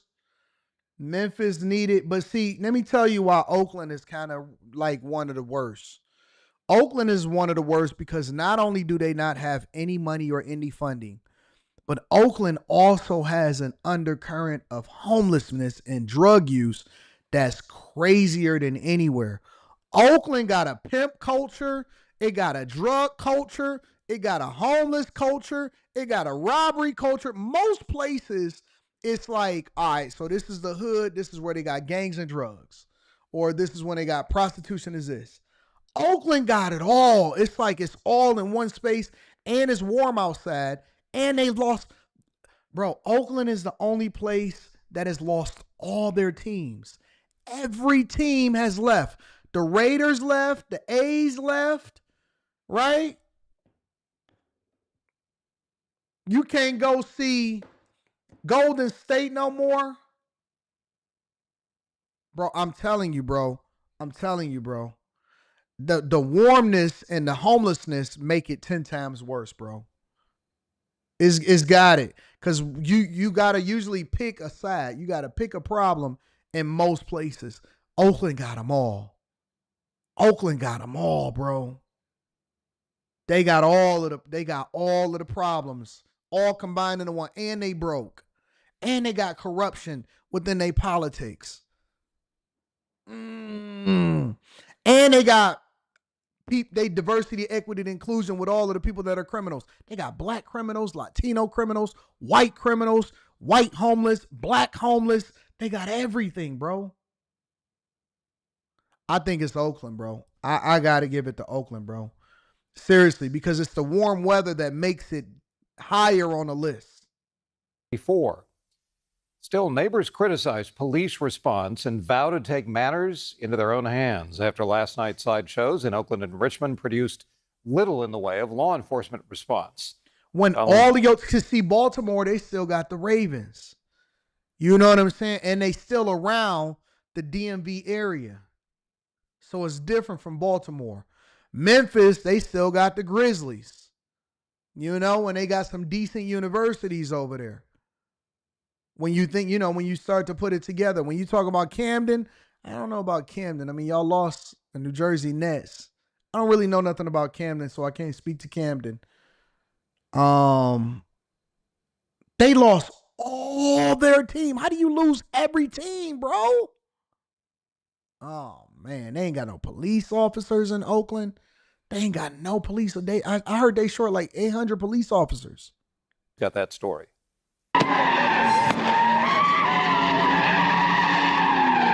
Donuts, M80 explosions, even a car fire. Look at this, bro. Look at this. Jesus Christ. Shows have become a regular problem in the Bay Area, but that doesn't make it any easier for the people who live through it. If I had a gun, I would have started shooting. Really? Would have been dangerous. Where were the police? The residents is going on camera and saying, if I had a gun, I would have started shooting. It don't get no worse than that. It don't get too much worse than people willing to go on camera and say, bro, I would have started shooting if I was on camera. Where were the police? Glenn Collins was livid after the loud spinouts woke him up 3 a.m, and even more frustrated by what he calls a slow police response. Irresponsible youth, lack of police enforcement. If there's no police, nothing's happening. These people are having fun. Glenn and his neighbors say a huge crowd took over the 41st and Howell intersection for about 40 minutes. They say this Infiniti, likely stolen, finally broke down from all the spinning. Look at him. Then a mob jumped on it and set it on fire.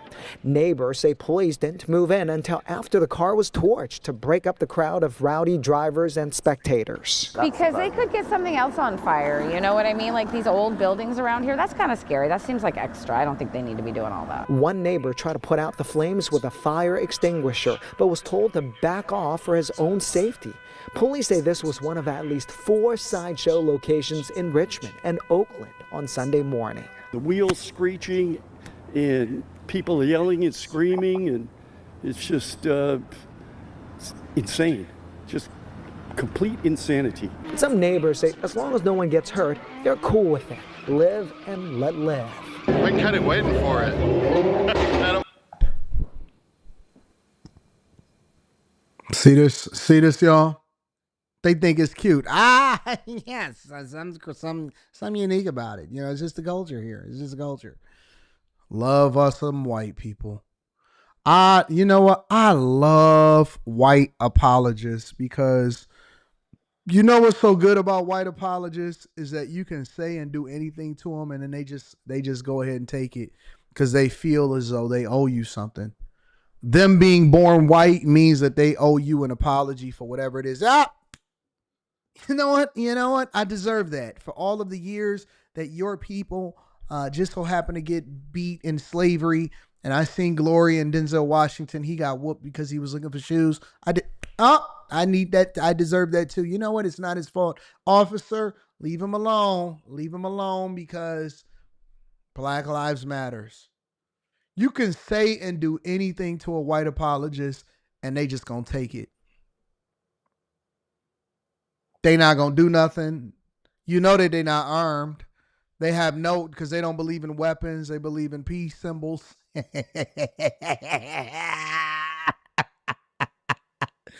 Yo, check his hard drive. Facts.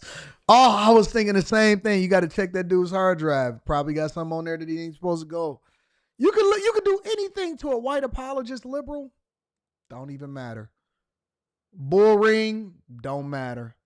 They don't defend themselves. They don't stand for nothing. They don't have no identity. They want to be down so bad. White apologists don't even matter. It was fun to watch. Fun to watch. No problems with it. It was fun to watch. It's loud. It was 1 hour. It's a Saturday night. It's not that big of a deal in Oakland. But some previous sideshows have ended in gunfire and even homicides. We're not aware of any injuries from Sunday morning. Still, people want to know why police didn't break it up sooner. Bro. The Oakland Police Officers Association says they simply don't have enough officers to move in safely. The union says there were 16 police cars at the scene, but about 500 participants and spectators. They released a statement saying, Police are doing everything in our power to help residents. We ask neighbors to demand city council and mayor hire more officers and retain the ones we have now. Poor excuse. Poor excuse. Poor excuse. Get in there and do something.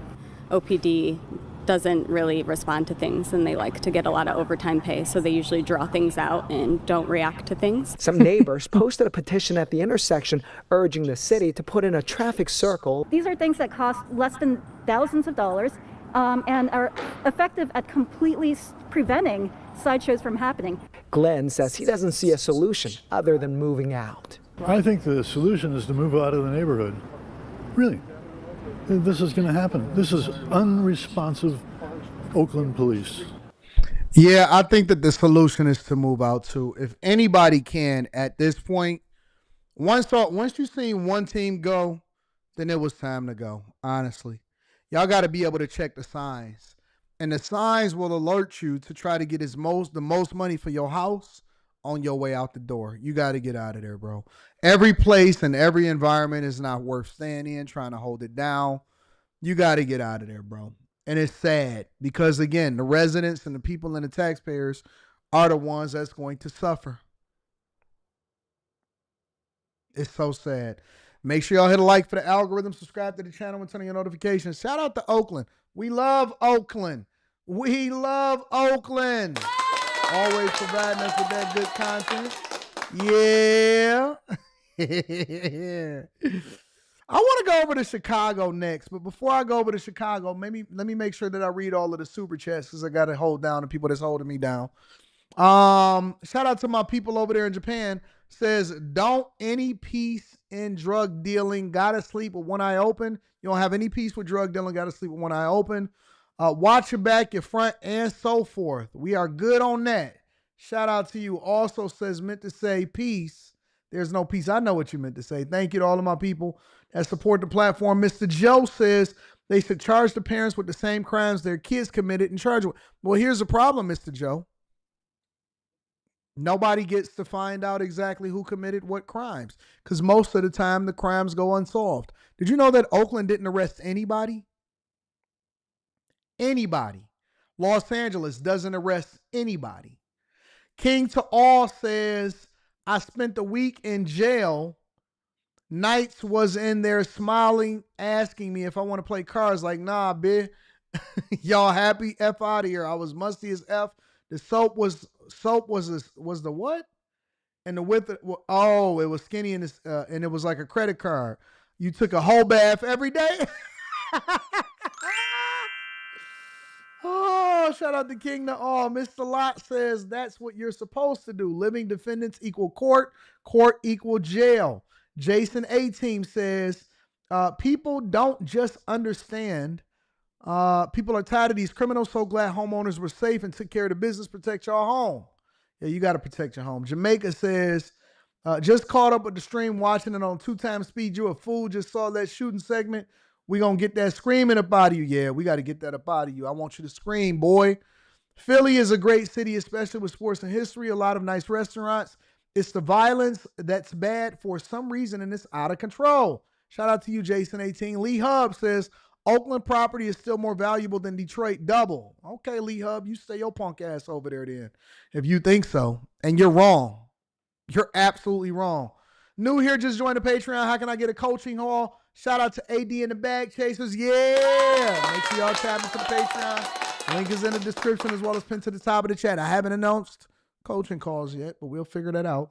Clint Eastwood said, if I had a gun. Facts. Well, yeah, stay in Oakland. See what's happening. See what y'all got to do. Have fun. Go on over there. Let me see something real quick. Have fun. Oh, yeah, that's you, Lee Hub. Shout out to Lee Hub. Anyways, well, listen, Lee, you don't have to worry much about it because Trump hopefully will be pulling up to make sure that he keeps your neighborhood safe, okay? All right, Buttercup? Okay? All right. Let's continue on with the show. Let's go over to Chicago. Let me see if I can hit Chicago real quick.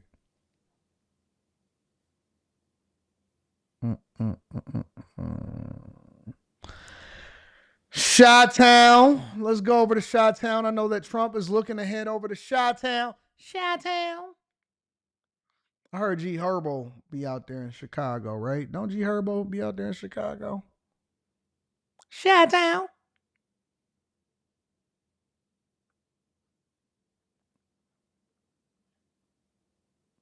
Let's see what's happening in Chicago. Tonight, National Guard troops will be armed while patrolling the streets of Washington, D.C. A DoD official telling NBC News they're officially authorized for self-protection. It's a scene. Hold on one second. Give me a second. Lee Hub says the median home price in Oakland is $700,000 and the median home price in Detroit is $100,000.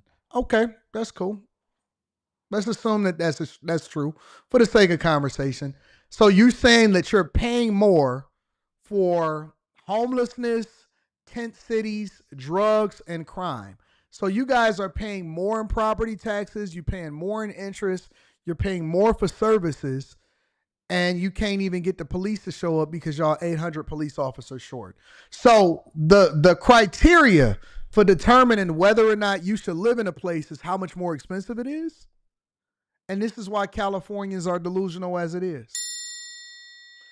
He think that they are doing themselves a great. Their fucking airport don't even have any more hotels near the airport. Their airport don't even got the hotels that were close to the airport in Oakland is closed. They don't have a sports team to go and visit and look at. They don't have a sports team. He think it's a flex to pay more for less. This is what's wrong with black people. This is what's wrong with boomers. This is what's wrong with Generation X. Because he got a profile picture and I like to interact with the chat, I'm going to go ahead and entertain him for the sake of conversation. He thinks that it's a flex to overpay for housing in crime-ridden communities that you can't even really come back from. The Oakland A's moved to a different city in California until they can get over to Vegas.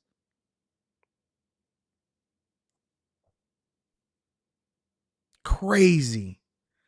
And this is what's wrong with the old people. This is what's wrong with these people.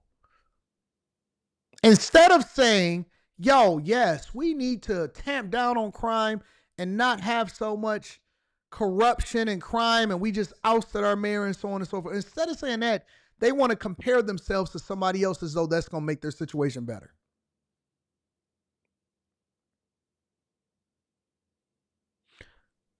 It's the most ignorant thing that you can do. But I'm a nice guy today. And so I like to entertain the chat. But man, listen, bro, that's not the flex that you think it is, bro. It really isn't. It's not the flex that you think it is, but listen. God bless you. Congratulations. Go ahead and do your thing, big dog. Tonight, National Guard troops will be armed while patrolling the streets of Washington, D.C. A DoD official telling NBC News they're officially authorized for self-protection. It's a scene Chicago is hoping to avoid. Their mayor, Brandon Johnson, tonight pushing back on President Trump's threat to send the National Guard to more American cities. We don't need cities across America occupied by our military. They don't have policing powers. They don't have arresting powers. The president also suggesting on social media this morning, I will send in the troops to Baltimore after targeting New York and Chicago in the Oval Office Friday. We'll go ahead and we'll straighten out Chicago just like we did D.C. Chicago is very dangerous. According to Chicago police. Finally, a president that cares about the people. Finally, a president that cares about the people. He cares about the well-being of people, and he's willing to solve for the problems inside of y'all communities. Have y'all thanked Trump lately? Hey, Chicago, y'all about to have a cleansing, an ethnic cleansing in Chicago. Have y'all thanked Daddy Trump lately for coming in to save y'all? Y'all should. You should. You should be thanking Trump on your hands and knees. Hands on your knees. Hands on your knees. How low can you go? Can you go down low? all the way to the float. Y'all should be preparing a feast for Trump to come in and save you guys from yourselves, to save you guys from the person that y'all voted in the office. Ain't y'all about to lose y'all football team? Aren't you y'all about to lose y'all football team, right? Swear I just heard that y'all about to lose y'all football team.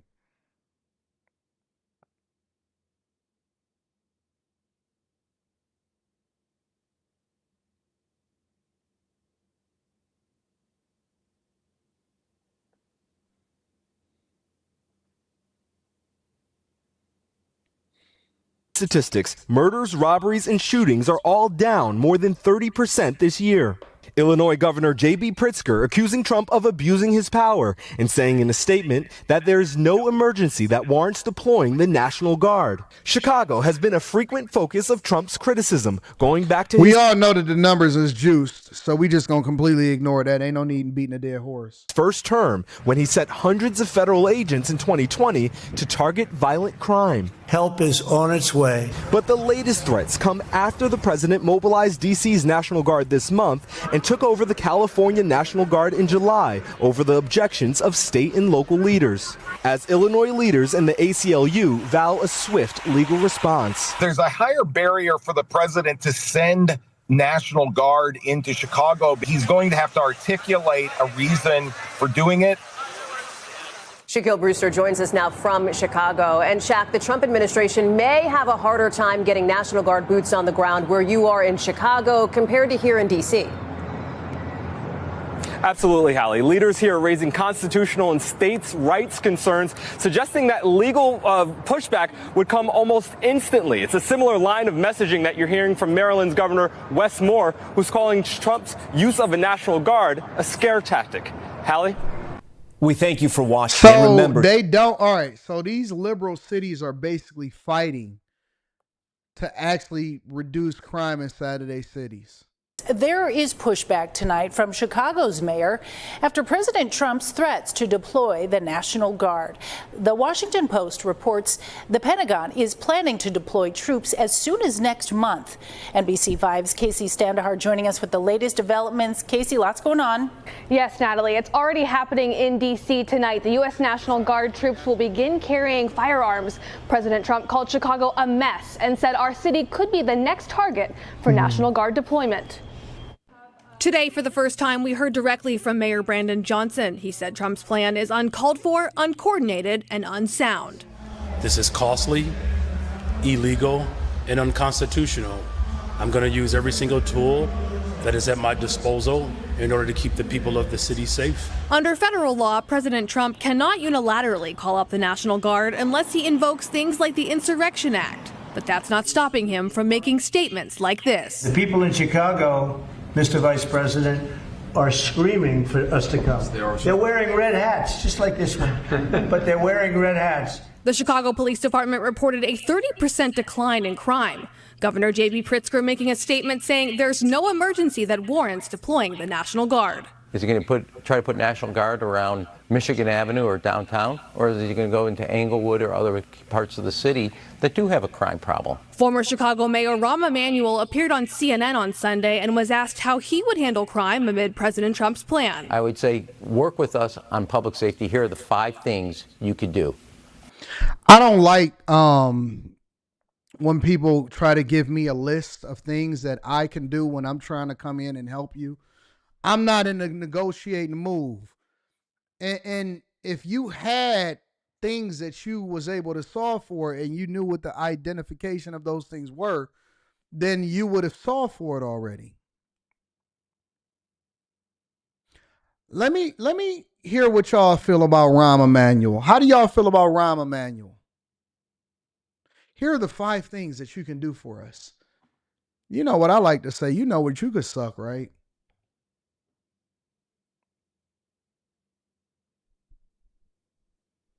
You know what you can suck, right? I don't need your list.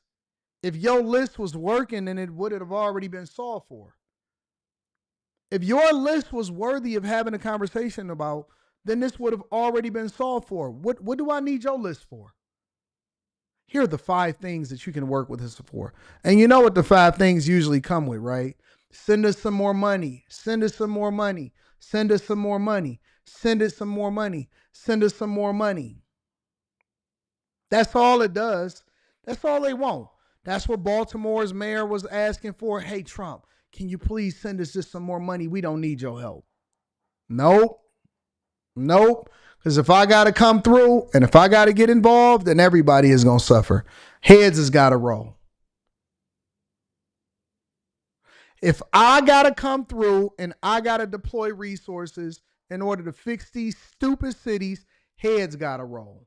You know what was, when the crime really spiked was around the time that they had the Democrat National Convention last year, because they deployed all of their police officers into the downtown area where the Democrat National Convention, where they were doing free abortions, and all of the cities was left to all of the neighborhood, the rest of the city was left to defend itself.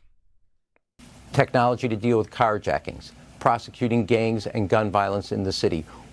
Why do you need help with prosecuting gangs and gun violence inside of the city? Think about what they're saying right now. Why do you need help with prosecuting gangs and gun violence inside of the city? Y'all don't know how to prosecute gangs and gun violence inside of the city? Technology to deal with carjackings. Technology to deal with carjackings. Y'all didn't have ShotSpotter before that y'all removed out of the city? Y'all don't have police officers patrolling the city? Prosecuting gangs and gun violence in the city, working on the issues of drugs and guns coming into the city, and helping coordinate task force that deal with confronting gangs throughout the city. Those are the things that I would say right now. Yeah, it's called the National Guard. Now partner with us. Don't try to come in and act like we can be an occupied city. Now, Mayor Johnson says he and Governor Pritzker are closely aligned on this developing situation. The mayor is planning to speak to the press with an update sometime tomorrow. Now, I can't wait. I love Brandon Johnson. I think he's hilarious, bro. And after seeing massive success in our nation's capital, President Trump is now looking to expand his crime crackdown in Chicago. But Democrat Mayor Brandon Johnson is pushing back. Listen. What this president is doing, he's declared a war on poor people, picking on homeless people, picking on the most vulnerable. That is not what the people of Chicago are going to stand for. We're not going to surrender our humanity to this tyrant. I can tell you this, the city of Chicago has a long history of standing up against tyranny, resisting those who wish to undermine the interests of working people. We're not going to back down. Anthony Napolitano is a Chicago alderman and a former Chicago police officer. He joins me now. Thanks for getting up with us to talk about this. If you were still on the force, would this be welcome news for you, or do you think this is overreach? Oh, no, this would be absolutely welcomed. Our officers need as much help on the street as they could possibly get. I mean, if you look in the last... Our officers, a former police officer for Chicago, says that their officers need as much help as they can get on the streets. Years, statistical facts always reign supreme. We got 19,600 people shot in the city of Chicago. Just this weekend alone, 19 people shot, 4 dead, one of them a 5-year-old. So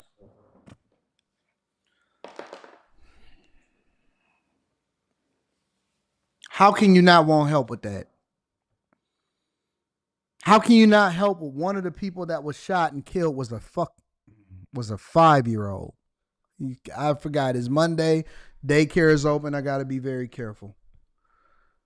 19 people over the past weekend. One of them that was shot was a 5-year-old.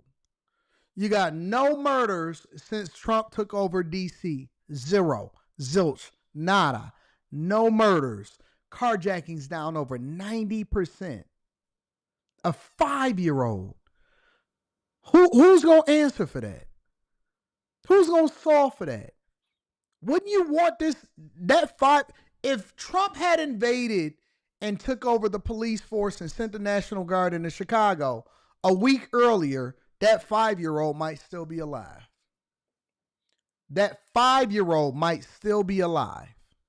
So give us all the help we can get. I encourage, welcome, and I hope President Donald Trump sends some help to Chicago. We needed all the help we can get. Yeah, I think the NYPD and several of their officers are welcoming that news, too, that he said it was going to come next. You know, Pritzker said Trump is trying to manufacture a crisis, but when you read off those stats just now, it doesn't seem like this is manufactured at all. It seems like this is Chicago and their leadership not leading and doing anything about the problem. Yeah, without a doubt. And you know what? This has an economic reverb on as well. I mean, not only are people scared to go on the streets, our businesses are afraid to open in Chicago as well. So there's a trickle-down effect. It's not just the crime and the fearful people to go out and walk around the city of Chicago. We can't even get businesses to come here anymore. Our Meg Mile has never seen so many vacancies. It's, you know, Chicago was the hub of, central United States. People came here on their way from coast to coast, and now we're begging people to come back to Chicago. You know, don't worry, we're gonna take that. We're gonna take that crown.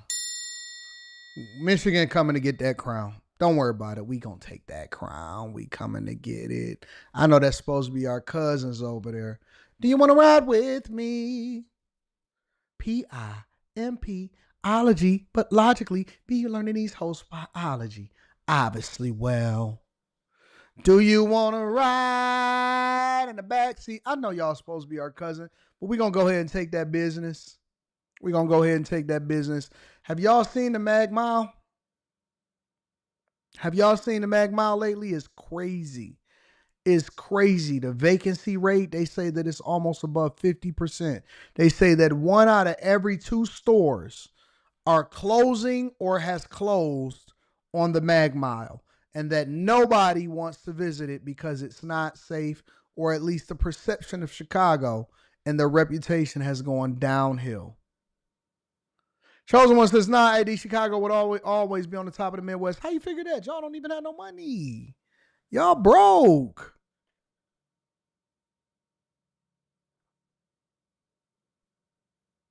Y'all broke.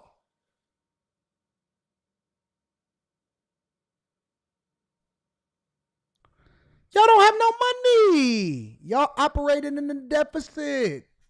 That's just the facts. Listen, I'm not lying.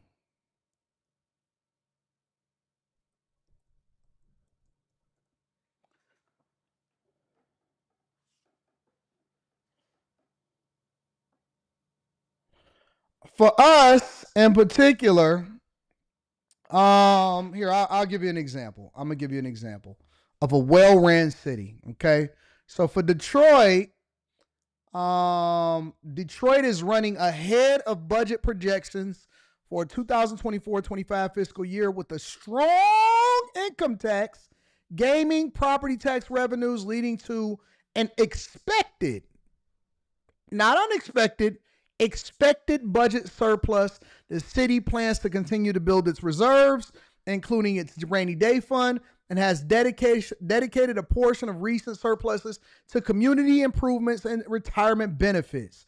For the 11th consecutive year, the city is expected to end the fiscal year with a surplus. 11th. Primarily due to strong performances. These surpluses has allowed the city to hold nearly $500 million in reserves, including funds for retiree pensions and the city's rainy day fund to protect or provides a cushion against economic downturns. Surpluses has been used for neighborhood level projects such as improving parks, remediation blight, and replacing sidewalks. It's great. Listen, projections show continued economic growth supported by income tax revenue, though at a more moderate pace than recent years.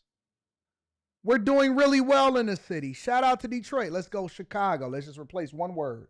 Chicago. We're going to leave it at surplus. Chicago did not have a budget surplus. Rather, the city faced significant budget deficits, especially in 2025-26, with projections of over $1 billion of a deficit in 2026.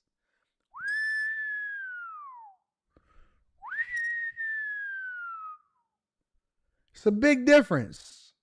Don't worry about it. Let's go to Los Angeles. No, the city of Los Angeles did not have a budget surplus. Instead, it recently approved a budget for the 2025 fiscal year close to nearly $1 billion deficit. Let's try Denver. Why not? Let's just keep going across the board. Does Denver have a budget surplus? No, the city of Denver did not have a budget surplus. Instead, it is facing a significant budget deficit of reported $250 million in a shortfall. Hey, why we at it? We might as well throw Oakland in there too. Oakland budget surplus. No, Oakland does not have a budget surplus. It is facing a multi-million-dollar budget deficit with recent projections indicating a $260 million shortfall over the next 2 years. The city recently passed a balanced budget by using additional revenue streams and cutting vacant positions to address the deficit and avoid deeper cuts to services like public safety. You know what? I like the prospects of my city. I like the prospects of Detroit.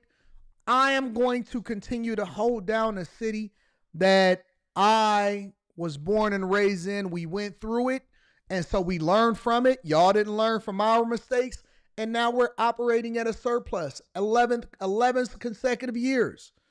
11 consecutive years. We put money up for the rainy day fund. We making sure that pension obligations are continuously bolstered. We're making sure that we got investments. We just opened up new retail stores downtown right in the Hudson's building. We got renovations going on, a new $10 million park right in the heart of the city. Man, it's crazy, right? Shout out to Oakland with your great property values that you pay a lot of property taxes on.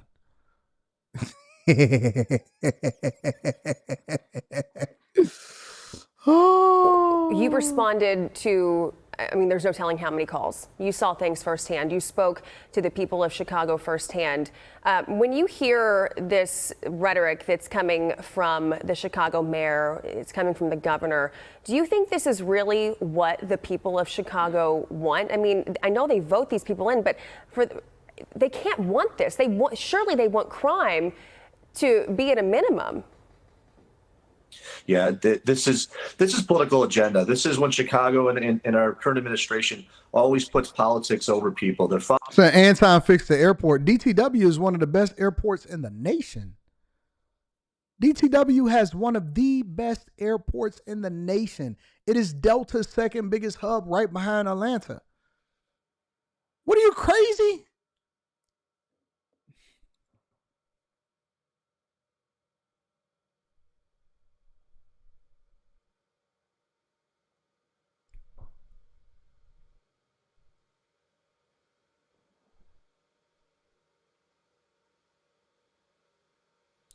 DTW Airport. Detroit Metropolitan Wayne County Airport, DTW, received top rankings for customer satisfaction from J.D. Power in 2023 and was named the third best airport for stress-free travel by AirHelp in March 2024. They also ranked high for shopping, dining in 2024, USA Today Best 10 Readers Best Poll, recognized with the Skytrax 3-star airport rating for facilities and comfort. What are you talking about? Have y'all ever been to McNamara? Y'all don't know nothing about that? Don't worry. I travel all over the country. The only other airports that I've personally seen that even comes close to the comfort and serenity that comes with DTW is probably Salt Lake City. It's probably Salt Lake City. Outside of Salt Lake City, there are very few airports that are as good to travel out of as DTW. And that's the facts. That's a fact. I travel out of all of them. Miami, Fort Lauderdale, Houston, IAH, all of the ones in DC. The only other airport that I can tell you that's even remotely close to comfort and greatness is probably Salt Lake City. That's it. And I travel all over the country. Vegas, oh, no. No. I travel all over the country, and there is no other airport out of Salt Lake City that I actually think is dope. All the rest of them, Tampa, Jacksonville, Oklahoma City, New York. New York is a mess. LaGuardia, Newark, all of those airports is trash. All of them. It's just the facts. I'm telling you the truth. Following an agenda. Unfortunately, in Chicago, like in other cities, we have a socialist agenda that reigns supreme at the top of our administration and a couple of city council members as well. It's not what Chicagoans want. They want someone to step in. A lot of them, when you go word to word on the street, they want the president to step in. They've seen what happened in Washington. We need that help here. And when I was on the street, we encouraged, if we had state troopers to help us, if we had the county to step in to help us, you always encourage more people to step up and help you, especially when you have this big of a problem. Yeah, especially, you saturate the area with as many people as you can, and hopefully it deters more crime. My question to you here, we talk about these liberal leaders of these cities coming down on Trump. Do you think there would be this much of a problem if it were reversed and it was somebody like Joe Biden or Barack Obama sending them in? No, you know what? They would all of a sudden cherish it. They would celebrate it, and it would be something that's, like I said, it's always about party. It's never about people, and especially how that affects Chicago. It's just we have a poor administration right now. We need some change immediately, and people have to be put first. We're losing. I've been saying this for the last 6 years. 2 administrations that have just destroyed Chicago. We need help. We need someone else to step in here and help us. We need someone to step up. We need to start pushing the wrong people out. And we have to get rid of this socialism in Chicago. Chicago, y'all got to get rid of your leadership. That's just the honest to God truth. You have to get rid of your leadership. I'm telling you, Chicago, y'all gotta divest yourself against y'all leadership. Y'all leadership is horrible. It's bad. It's absolutely egregious. It's bad. It's horrible. It don't hit. And no matter how y'all keep on trying to deflect away from the truth, and y'all keep on trying to make sure that, that things is all awesome and it's not, y'all leadership is bad. And honestly, and I've been telling y'all this for a long time, y'all are headed to bankruptcy. It ain't no other ways around it. You are headed to bankruptcy. All of these major cities will collapse because you don't have any revenue coming in, and you can't overtax the people anymore, and nobody wants to live there. Over here, we got low property taxes. We got abundant housing. It's a lot of building going on. The downtown is flourishing. We got all 4 teams within a quarter of a mile of each other. People usually, you can walk literally 1 step over from Tiger Stadium over into the Lions. You can walk from Tiger Stadium straight up, literally walk straight across the street. You go from Comerica Park, Tiger Stadium, right over to the Lions Den in Ford Field. And then you walk up the street and down a couple blocks. Next thing you know, you're right at Little Caesars Arena where the Pistons and the Red Wings play. All 4 stadiums within a quarter mile of each other. Great public. Don't even have to find no parking downtown. You can literally park 3, 4, 5 miles away and take the free Q train and go straight to your event.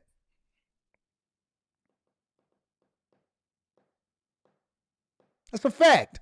This is just the facts. This is not my opinion. This is a fact.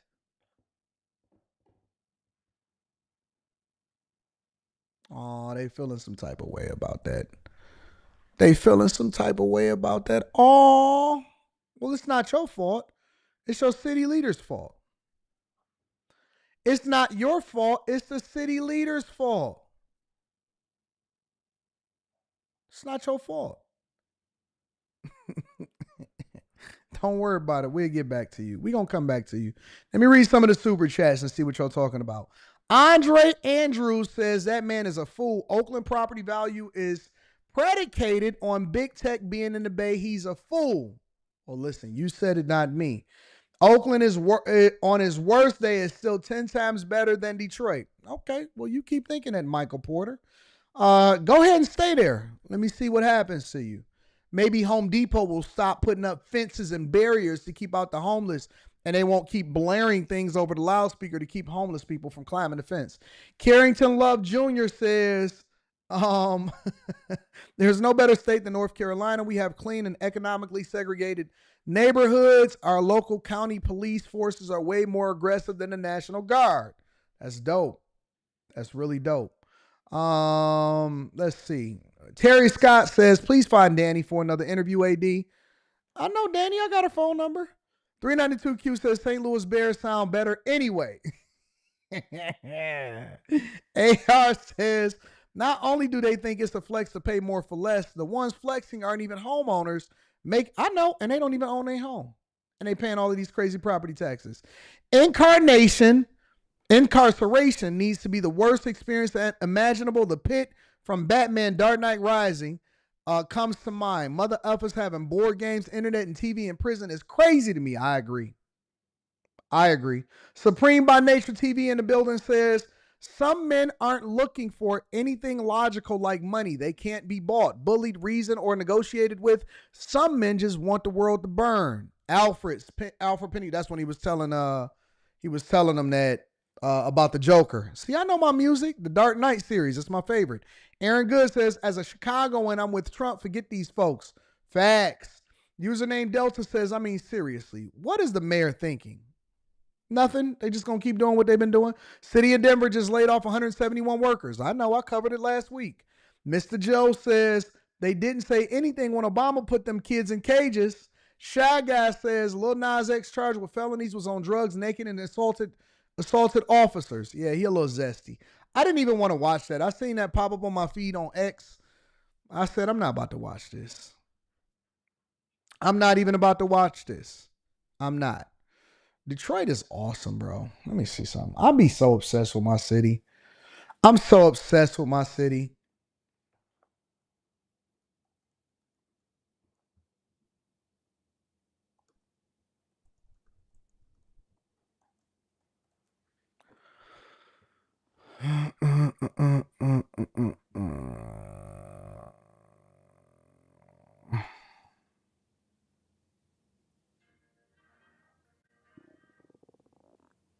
Why did they do that? That's a short video.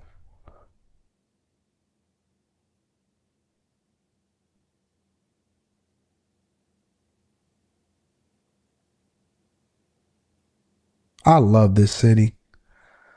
I love this city. I love this city so much. It's so dope. What was we on? Chicago? What was we talking about? Chicago a second ago?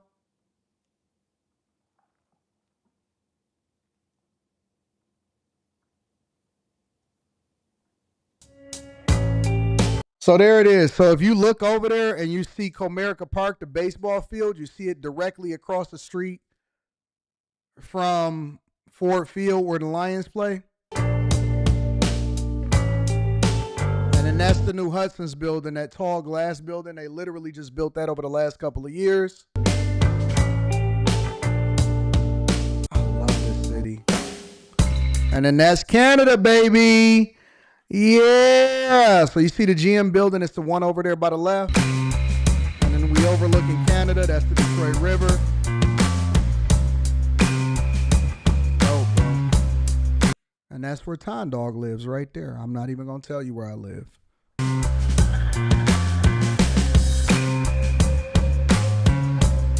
And that's the Ambassador Bridge right there. And then you see the new bridge that's being built right down the street from it to cross over into Canada.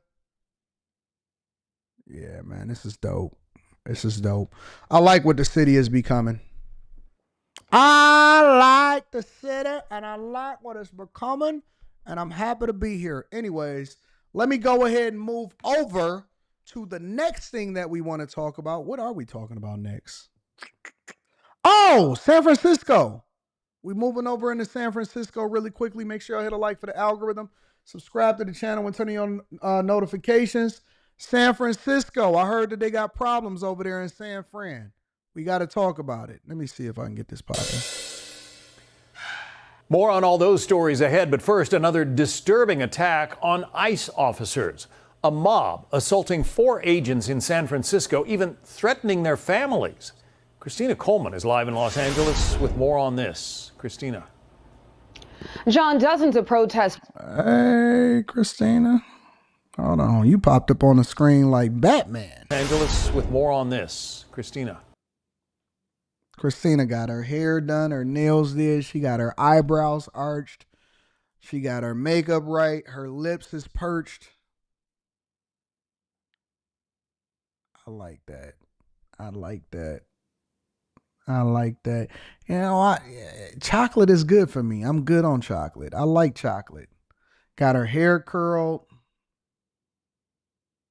I like that. All right, Christina.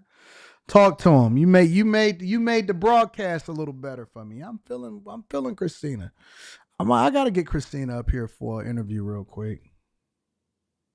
Got a thing for newscasters right now. I don't know what it is.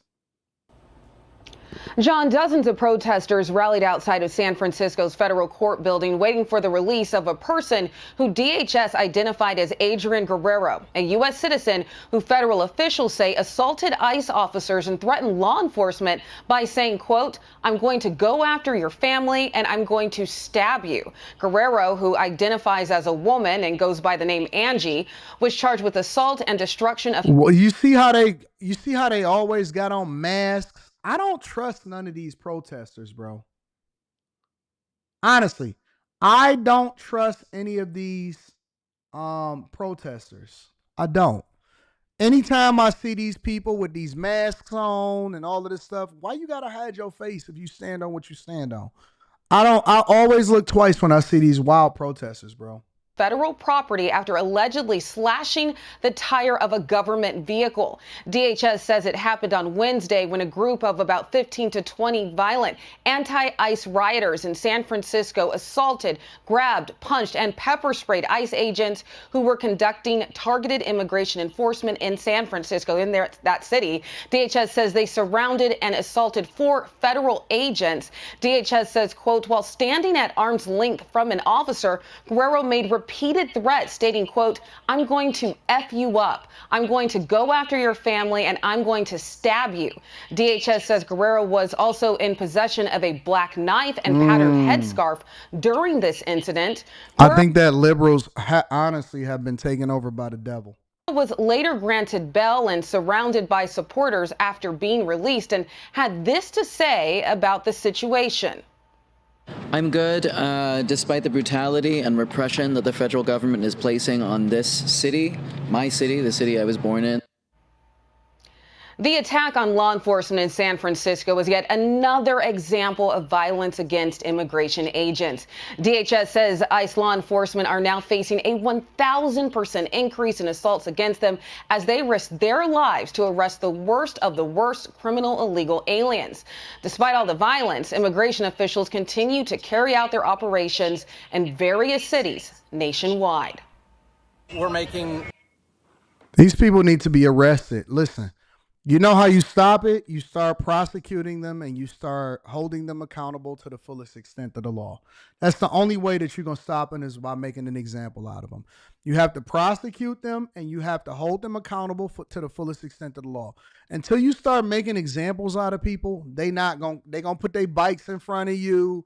They're going to throw rocks. They're going to do all of this stuff. You have to hold these people accountable. You have to. You have to. Because, again, it only takes one person to get hurt, and then everything is going to be shutters. Los Angeles and California a safer place. We're going to continue to do that, and they can take that one to the bank and cash it. And as for that attack on ICE agents in San Francisco last week and those allegedly involved, Guerrero now faces a maximum penalty of 1 year in prison and a fine of up to $100,000. I think that, man, that's not enough. That's not enough. Wait a minute. So they can carry a knife, they can attack an ICE officer, and the only thing that they'll get is 1 year in jail?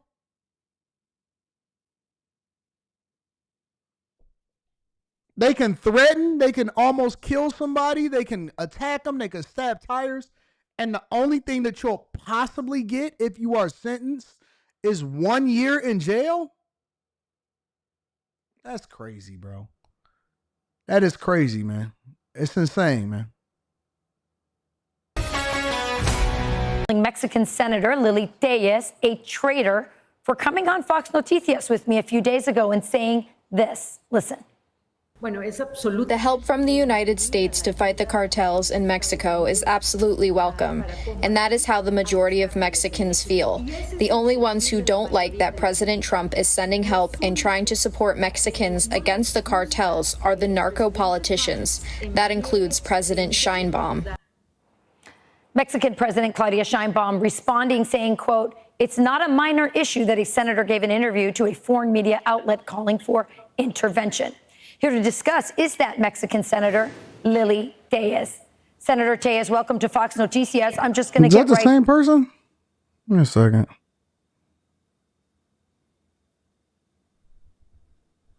Yeah, that's the same person. Yeah, that's the same person. To it. Is Mexico a narco state? Yes, it is. And we all Mexicans know about it. And Mexicans are afraid of the alliance between.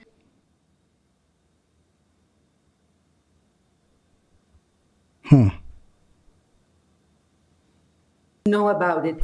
And Mexicans are afraid of the alliance between the Mexican government and the cartels that have infested our nation. Can you explain this alliance between the president, her party, the Morena party, and the cartels? Yes, the party has financed, has given, the cartels have given so much money to these politicians, narco politicians. Y'all saying that she a goner? Dang, y'all so skeptical. Y'all some super skeptical people. Oh, man. Don't y'all want the people speaking up against it? Don't y'all want Mexico to make their own country great again instead of the cartels continuing to run drugs and guns and everything else that you could, people, human trafficking into the United States of America? Ain't this what y'all want? Y'all saying that she a goner? Sheesh. Come on, y'all. Don't be so cynical. Let's have some hope that Mexicans can stand up against the cartel. Of Morena to get into office, to get the power. So they protect, the Mexican government protects the cartels. That is why President Sheinbaum doesn't want the strong American leadership to help Mexico defeat the cartels. And also Sheinbaum doesn't want the rest of the world to know what is happening here in Mexico. We are on the steps to be the next Venezuela. She is aligned with Venezuela as dictator, with Cuba, and we are losing our country. They have destroyed our Republican institutions, the democratic state, and we must I think we all Mexicans want and welcome the support of the United States to assist Mexican people against the cartels that have us all in this crisis with the traffic in fentanyl and migrants. Well, listen, it ain't no different than what's happening here in the United States of America, ma'am. It ain't no difference than what's happening here in the United States of America. Democrat governors and mayors say that they don't want Trump's help to stop crime because they are largely, depending on these problems and these issues in order to keep them in power and keep them in office. And so how is it any different? How is it any different than Chicago mayors saying we don't need the help of the Trump administration? Hey, listen, just let's let crime continue to rock out how it's been. Let freedom ring. Let freedom ring. Let us do what we wanted to do. Let freedom. How is it any different? She's saying that the Mexican president don't want help with the cartels. Why? Because she's incentivized not to do so. How is it any different than the people that's selling you out in your own communities that have Pritzker ain't helping y'all, but y'all continue to support him. People are going, in Chicago is going to vote Pritzker in for another term if he don't win for president. Why? Because he just told y'all that he not helping y'all with y'all schools. Y'all facing a $2 billion budget deficit between the schools at $734 million, $2 billion plus 1.2 to $1.6 billion in the city. And he said, listen, we not helping y'all with y'all schools. We, even though y'all flooded the schools with illegal migrants and their children, and you spent hundreds of millions of dollars on illegal migrants and shelter, and you still paying $100 million a year for shelter, they not helping y'all. Let me ask y'all a question. What has Democrats done for you lately? Forget Trump.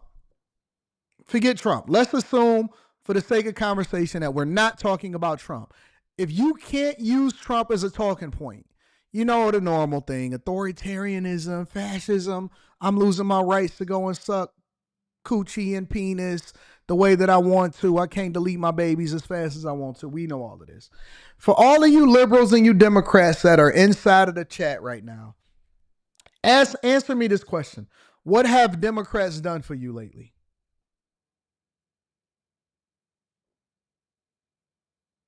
Give me one thing.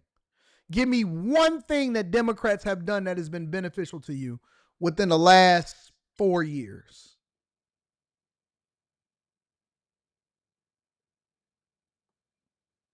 How have they helped your neighborhood? How have they helped your community? How have they helped your property taxes? How have they helped your taxes that you pay? How have they helped you in any way, shape, form?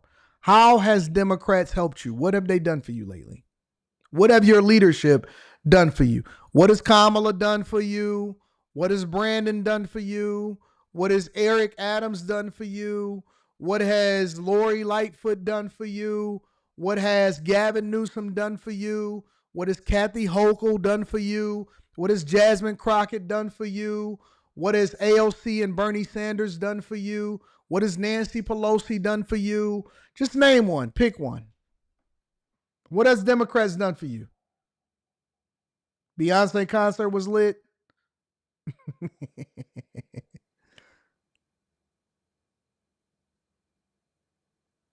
What have they done for you?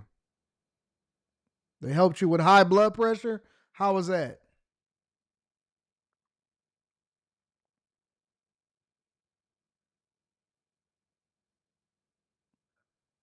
What have they done for you? I haven't seen anybody that is actually giving me anything that Trump has done for you. I mean, that Democrats have done for you. What have they done for you? Higher taxes and inflation, destroy their cities and states, nose ring and colorful hair, other than Meg twerking for you? So I haven't seen anything.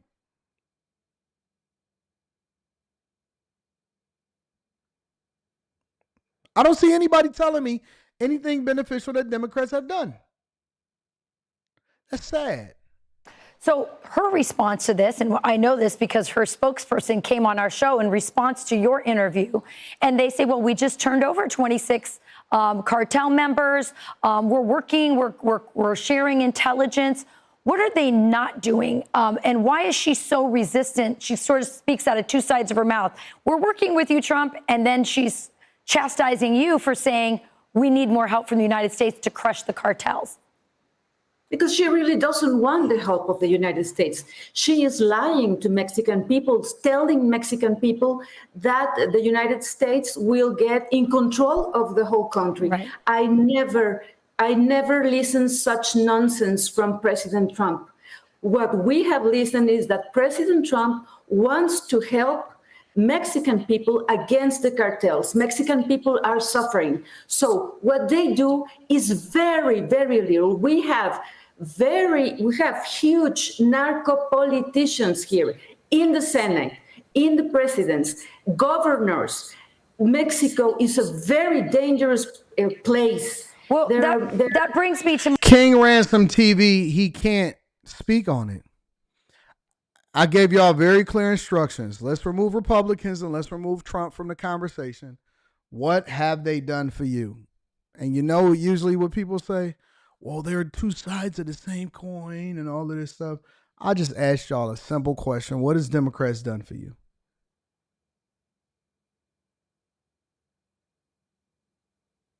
They've done nothing for you. But y'all continue to vote for them. Y'all continue to embrace them. Of course, they're eroding and they're losing their stronghold on a lot of these cities because the cities themselves are collapsing. They gave y'all more food stamps. It's sad. Honestly, it's sad. Make sure y'all hit a like for the algorithm, subscribe to the channel, and turn on your notifications. I'm going to read super chats in a second, but I want to go over to one more thing before we get up out of here. I want to talk about layoffs. Really quickly, all right? Let's talk about one more thing before we get out of here. I'm going to talk about layoffs. And I got to go into the different companies that's laying off. First thing is a paper mill that's laying off. And the national paper mill closes local sites. This is a pivotal moment. We could not have predicted this would have happened, but it has happened. And since it has happened, is that Savannah, reaction... Georgia? Is there any other Savannahs in the United States of America? Because I know it's more Birminghams. I know it's a lot of other countries. Or I know it's a lot of other cities that's named some of the things. Is there another Savannah somewhere outside of Georgia? To this, how we react, how we respond in this moment will define exactly who we are. Our top story tonight, hundreds of jobs are set to be lost next month at International Paper, including the Savannah and Riceboro mills and the Savannah packaging facility. Employees showed up thinking it would be a normal workday, only to learn that their jobs were being cut. Families are speaking out about the impact from financial stress to losing their health care coverage, and the community is bracing for the ripple effect across industries. WSCV's Sarah Smith is joining us now live at the Savannah Mill with what comes next. Well, behind me is just one of 3 of those International Paper locations between Savannah and Riceboro, where employees clocked in this morning expecting it to be an ordinary workday. But they knew the news that they got was so shocking, and probably the worst part was that they then had to call their family members and let them know. I get a call from him today saying, we just had a meeting, they're closing the mill. A wife and mother shocked to hear the news that her husband and over 1,000 others were losing their jobs at International Paper. The announcement gives them a month to figure out their future. That's crazy to me. They should have gave the employees months in advance. So they... Fam, listen. If they're giving you a month's notice, that's probably more of a blessing than you realize, because I've seen people walked out the doors locked, and they was trying to figure out how they was going to get their last paycheck. It's always sad to see people get laid off. It's always sad to see people lose their jobs. But I don't know how y'all have not come to expect it at this point. Since I was able to open up my eyes, I've always seen people lose jobs. I've always seen people get laid off, even people that worked at the big 3. It was cyclical. In the 80s, my dad said he hated the 80s. I said, Dad, why you hate the 80s? He said the 80s was so poor. That's what he used to say.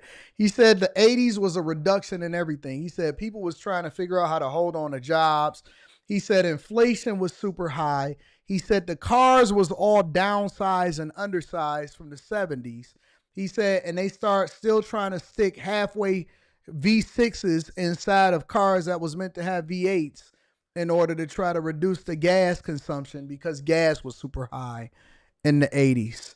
He said, man, I don't know why people look back and try to act like the 80s was so awesome. He said 80s had high interest rates. He said the cost for interest rates to buy a home was high. He said, man, people was getting laid off left and right. He said you had to make sure that you had more than one job. You had to make sure that you had more than one job. So when I was growing up, it just wasn't abnormal for people to just be laid off. I was just a regular. That was the skinny of it. If you had a regular job, at some point throughout the time that you was working, you was going to be laid off. You were going to be laid off. So From the time that I was ever able to open up my eyes and observe people and say, you know what, this industry is upending, this industry is upending. When I first got to the steel mill, honestly, I didn't know how I was going to do it, but I was saying to myself, oh, I'm not going to be here for the rest of my life. And the people, they looked at me like I was stupid, and they was like, man, you just like the rest of us. I said, bro, I'm not going to be here. I said, man, because I remember we had got into a debate in one of the little booths, because we used to have these booths that everybody would come in, you know, in between coils and stuff like that. And then I had transferred over from the pickling lines out to shipping. And so when I was in the shipping yard, that's when we would, you know, have people go in, load them up on the trucks, and have them sent out to either go and do another process, or we would have it shipped out to another, you know, to wherever it is, the stamping plants. And so when I was working in shipping, when we was outside, everybody would come in, and we was having this debate because we was something that was happening, and somebody was getting like $100,000 buyout or something like that, and we started using that number, and we was making like $100K a year, and somebody asked. And they was like, man, if they would offer $100,000 buyout, would y'all take it? Would y'all take it? And everybody said no, and I was the only person that said yes. They said, why would you take $100,000 buyout? It, you know, with overtime and all of the hustling that we doing, we make more than that right now. And I said, bro, because I don't plan on being here. And I said, if somebody was to give me $100,000 buyout right now, I would take that as a sign that it's time for me to leave, and I would go and finesse that and go and move on to something different. I would go and move on to something different. And there was this nerd guy with glasses on, and he always kept asking about Hugo Boss suits every day. And he used to come in and show pictures of him over the weekend, and he used to wear these big Steve Harvey suits for some reason. And he always used to come in and show, and he was the crane operator. He was like, man, it ain't no money. Man, you can't quit for that. You can't quit for that. I said, bro, it ain't about the money. It's about the fact that I'm not going to be here. I'm not going to be here. I said, listen, I ain't tripping. And, you know, I was a lot more abrasive. I was really, really, really abrasive then. Y'all think I'm bad now. I was really abrasive now. Abrasive. I said, man, I said, y'all tripping over this money? I said, dog, I don't plan on being here, bro. I said, I'm going to get bigger and better things. I want more than that Bentley. I want more than this Trailblazer SS. I want more than that. I said, bro, I'm gonna be rich, bro. So I ain't trying to be in here with y'all for the next 30 years. And they took that like an insult. My other homeboy was like, bro, that's real talk. He was the only other person that was with me. His name was Julian. And we would always talk about getting matching Bentleys. That's all we talk. Man, I always had greater aspirations and greater dreams. So I was never planning on, no matter what job I got, whether it was at a call center or it was in the steel mill, I never planned on being there forever. I expected at some point to get laid off.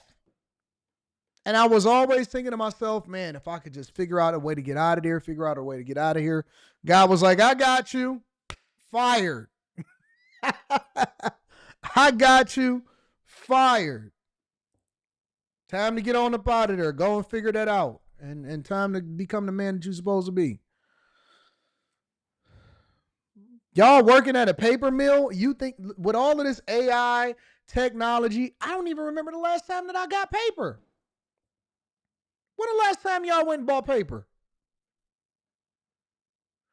When is the last time that y'all went and bought paper? I'll give you another clue, and I'm going to get to the rest of this. In my mind, I'm thinking to myself, this is small beans for me.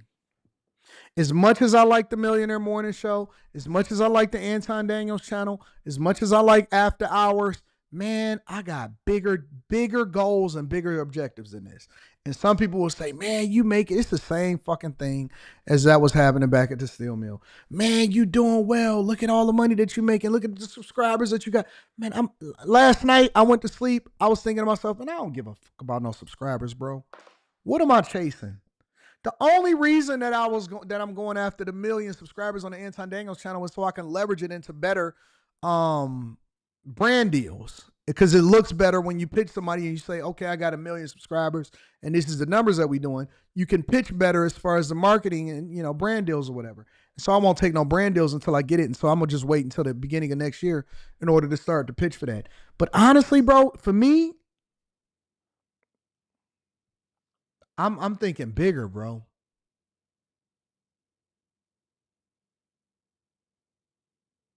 I'm thinking bigger. I'm thinking way bigger, better, more. The way that I dream is just different from everybody else. And that's what then puts me on the pathway to work harder. But these people, if it's me, I'm looking at it as a blessing. I know some people would get hurt at layoffs and stuff like that, but I was always on some like, yo, this is the next move. I didn't know I was gonna have to suffer before I get to the next move. But I always was thinking to myself, this is the next move, man. Can go ahead and start looking for jobs so they have that security for their families and for them. The company has provided jobs for thousands of locals over 9 decades. This job was a blessing for the family. My daughter, she has special needs, and we rely on consistent health care and therapy and support services that are expensive and ongoing, and this job has really helped with that. Losing this job just means losing our health insurance, financial security all at once. And to be honest, it's terrifying to think about how we will manage moving forward right now. In a press release, leadership wrote, quote, "While difficult, these decisions are essential to positioning International Paper for long-term success." I hope the community and leaders recognize the human cost behind these closures and provide support to help families. Their goal is to provide value back to whoever owns the company, the shareholders, whether it's a publicly traded company or if it's a privately owned company. Their job is not to the employees. Their job is to make sure that they continue to add value to the shareholders. I don't know why y'all keep thinking that they care about you. You got to be selfish, bro. Everything that you do, it could benefit the company also, but you need to be focusing. Y'all need to be working on yourself, man. That's the biggest thing that I can tell you. Work on yourself. Everything that you do has to be self-preservation in mind. And then you grow into getting into an abundance mindset. And when you get out of survival mode, then it's in thrive mode. Everything got to be for yourself, bro. Everything got to be for yourself. Self-preservation is the only thing that y'all need to be having a conversation about when it comes to these companies. Never be loyal to a company. Be appreciative, be thankful, do your job well. Don't get involved in all of the other nonsense. And see, again, this is one of those situations where it's like, you know, people will be in there making friends. You got all of these people that's in there every single day. Guess what? Guess what? They'll never hear from each other again. You came in, you was hustling, you felt some type of way, you was on it, you so on and so forth. And guess what? One layoff, none of these people you'll never hear from again. Outside of the business contacts that I've kept in order to ensure that my success is still what it is, I ain't checking for these people that I used to work for or work with. I ran into somebody the other day and they said, man, you remember such and such, such and such? I said, nah, who was that? Y'all used to work together and such. I said, man, I don't. Honestly, I don't remember these people. Oh, man, okay, well, yeah, man, they had a little accident. I was like, all right. I don't be caring. I'll be on to the next thing. Like ours rebuild. Savannah Chamber President and CEO Burt Brantley told News 3 he pledges his support to the men and women affected. What we're all going to do is rally around and figure out how do we get information to the employees about the opportunities that are here. I think it's really critical to make sure we all recognize we are a growing economy. There are opportunities for these folks to stay here and be successful here. Cap. And Now, another thing y'all need to do is go move and chase the money. Move where the money is. Move where the money is. One thing I see people doing a lot that they make a mistake on is they sit there and they stay in a place in order to try to maintain the community feel that they've built. Man, I'll move and go where the money is, bro. Wherever they paying you, you go. Stop limiting y'all search to only your area, only your city, only your state. I want to be 30 minutes, 45 minutes away from wherever it is that I'm working. Man, you better go get that money, bro. You got to go get that money, man. Stop being loyal to your area If you want to, you can come back every weekend, or you can come back every 2 weeks or a month, or you could just work remote and fly back or whatever. But go where the money is, bro. I was willing to go get the money no matter where it is and where it was going. Only thing is, guy was like, nah, I want you to just stay here. But listen. When I was hunting after 07, 08, when I was trying to figure out what I was going to do, I had made up in my mind, all right, so cool. I got these classes. I'm going to go to school online. I got these classes. I'm going to go to school online. And I was thinking to myself, but I got to go get this money. That's when I had started interviewing. I had interviewed for Whirlpool Manufacturing as to oversee quality control and the acid purification process based off of my experience at the plant and stuff. I was like, yo, I drove 4 hours for an interview, and I had got the job offer too. I drove 4 hours for an interview. 4 hours.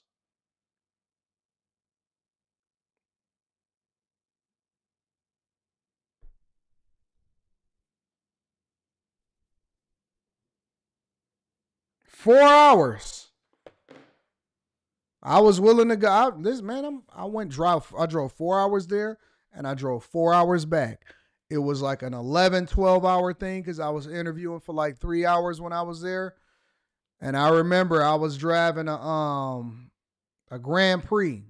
I was driving a green Grand Prix. I was like, Rita said, because I had a little baby daughter, Rita said, so what you gonna do? It's so far away. I said, I'll be back on the weekends. If I get the job, she said, if they offer you the position and you take it, what you gonna do? I said, come back on the weekends until I find something more better and more efficient and I can run up a better bag. I said, but we need this right now. I need this bag right now. Care nothing about what you talking about. I'm out. I'll be back on the weekend to see my daughter. Make sure y'all good. I send some money home. I'm gonna make sure everything is straight. She said, well, should we move out there with you? I said, nope. I ain't gonna be here long. Listen, bro, I'm gonna keep it 100 with you. I done seen some things. I done some things. She said, what bring the baby up? I said, nope. Stay right there. Keep her in school where she at. I ain't gonna be out here long. I'm here till I'm not. And I'll be back on the weekend. I said, ain't none of this permanent. I'm going to school and I'm coming back. I'm coming back that way. I didn't care, bro. I was willing to do whatever it took. All of that, that's when everything stopped. That's when everything stopped as far as I put all of the childish shit away. I stopped playing video games. I stopped hanging out with all of the friends. I stopped being so easily accessible to everybody. And for me, I went into monk mode, and everything was to make sure that I run up a bag. I didn't care nothing about nothing except for running up a bag and putting myself in a position to take advantage of the low cost of housing.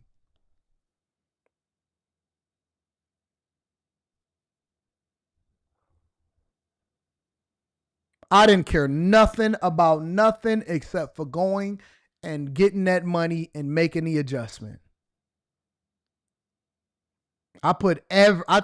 Everything was gone after that. No games, no playing, none of that. No Xbox Live, no PlayStation, no nothing. It was like, you know what? It was just time to hustle. It was grind time. Every waking moment that I got that I was able to spend on my own, I was in the library, I was studying, I was doing my homework, I was doing schoolwork, I was putting together business plans. I was using the high-speed internet at the library to do it better and faster and all of that stuff. Man, I ain't got time for that nonsense. I had a baby, bro. When I seen my daughter in the hospital and she was born, I looked at her in her eyes and I said, you're never going to need or want for anything. You're never going to be dependent on nothing. You're never going to be dependent on the federal government. You're never going to need no food stamps. You're never going to have student loans. None of that. It's hustle time. It's hustle time. And she took a picture the other day or this morning because it was her first day of school today. And she was so cute. She was so fresh. I recently gave her I gave her my first Rolex. Yep. I gave her my first Rolex. So she was sweet. She had her Avizus on.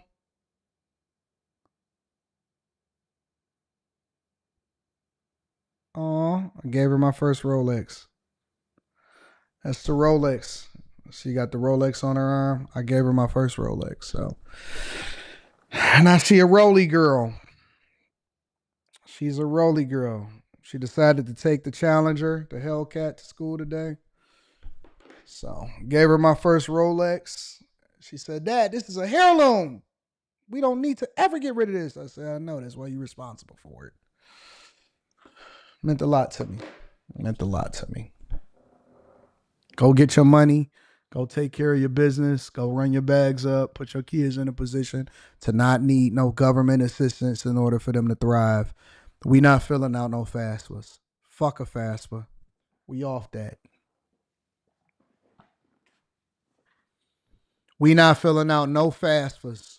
We don't need no Pell Grants. We don't need no student loans. We don't need none of that. Anything you need, you can go ahead and tap into Dad.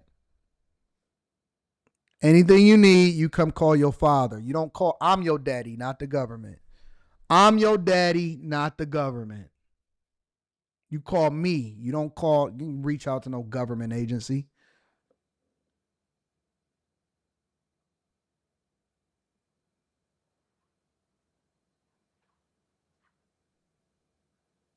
How you know it's a Avizus? What you know about that? You don't know nothing about that.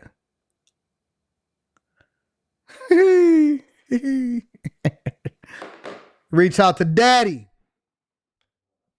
Government ain't your father. I'm your father. Anyways, I love y'all. I appreciate y'all. Let me read the rest of these super chats. We got the Q show tonight. I got a dentist appointment I got to get to. Mr. Lott says, literally everything in downtown here in Detroit. Thanks again for the suggestion to move. It's almost been a year and it's been nonstop motion. Run up that bag. See, I had to get him out of them sleepy suburbs. Shout out to Mr. Lott. Perspective 11 says the most is supposed to be fam friendly. And I tuned in yesterday morning with my 16-year-old daughter when you were saying SMD. Come on, bro. Hey, listen, Saturdays is when we turn up. Saturdays, what you think your 16-year-old daughter is new to this? 16-year-old daughter ain't new to this. They know what that means. They probably hear that every day in school. At least they can get it on the real. David Simpson Jr. says, get that woman security. Andre Andrews says they want help in Mexico fighting crime, but not in Chicago. You can't make this ish up. David Simpson Jr. says Mexico and Canada will collapse without the United States. That's a fact. They radicalized me is what Democrats did. I believe it. They did. They tried to do the same thing to me. Solution Trucking Channel says Mexico has 6 of the top 10 most dangerous cities in the world. I didn't know that. Vaughn, what up, Vaughn? Says AD, why waste your breath? They're the same ones that listen to Beyonce to leave their men. Meanwhile, Beyonce is still with Jay-Z cheating, they and all. Video, shout out to my super sticker friends, Prosper Reality in the building. I appreciate you. Thank you to everybody that hold us down. Let me double check something before I get off because I got to make sure. Sometimes I forget to double check that.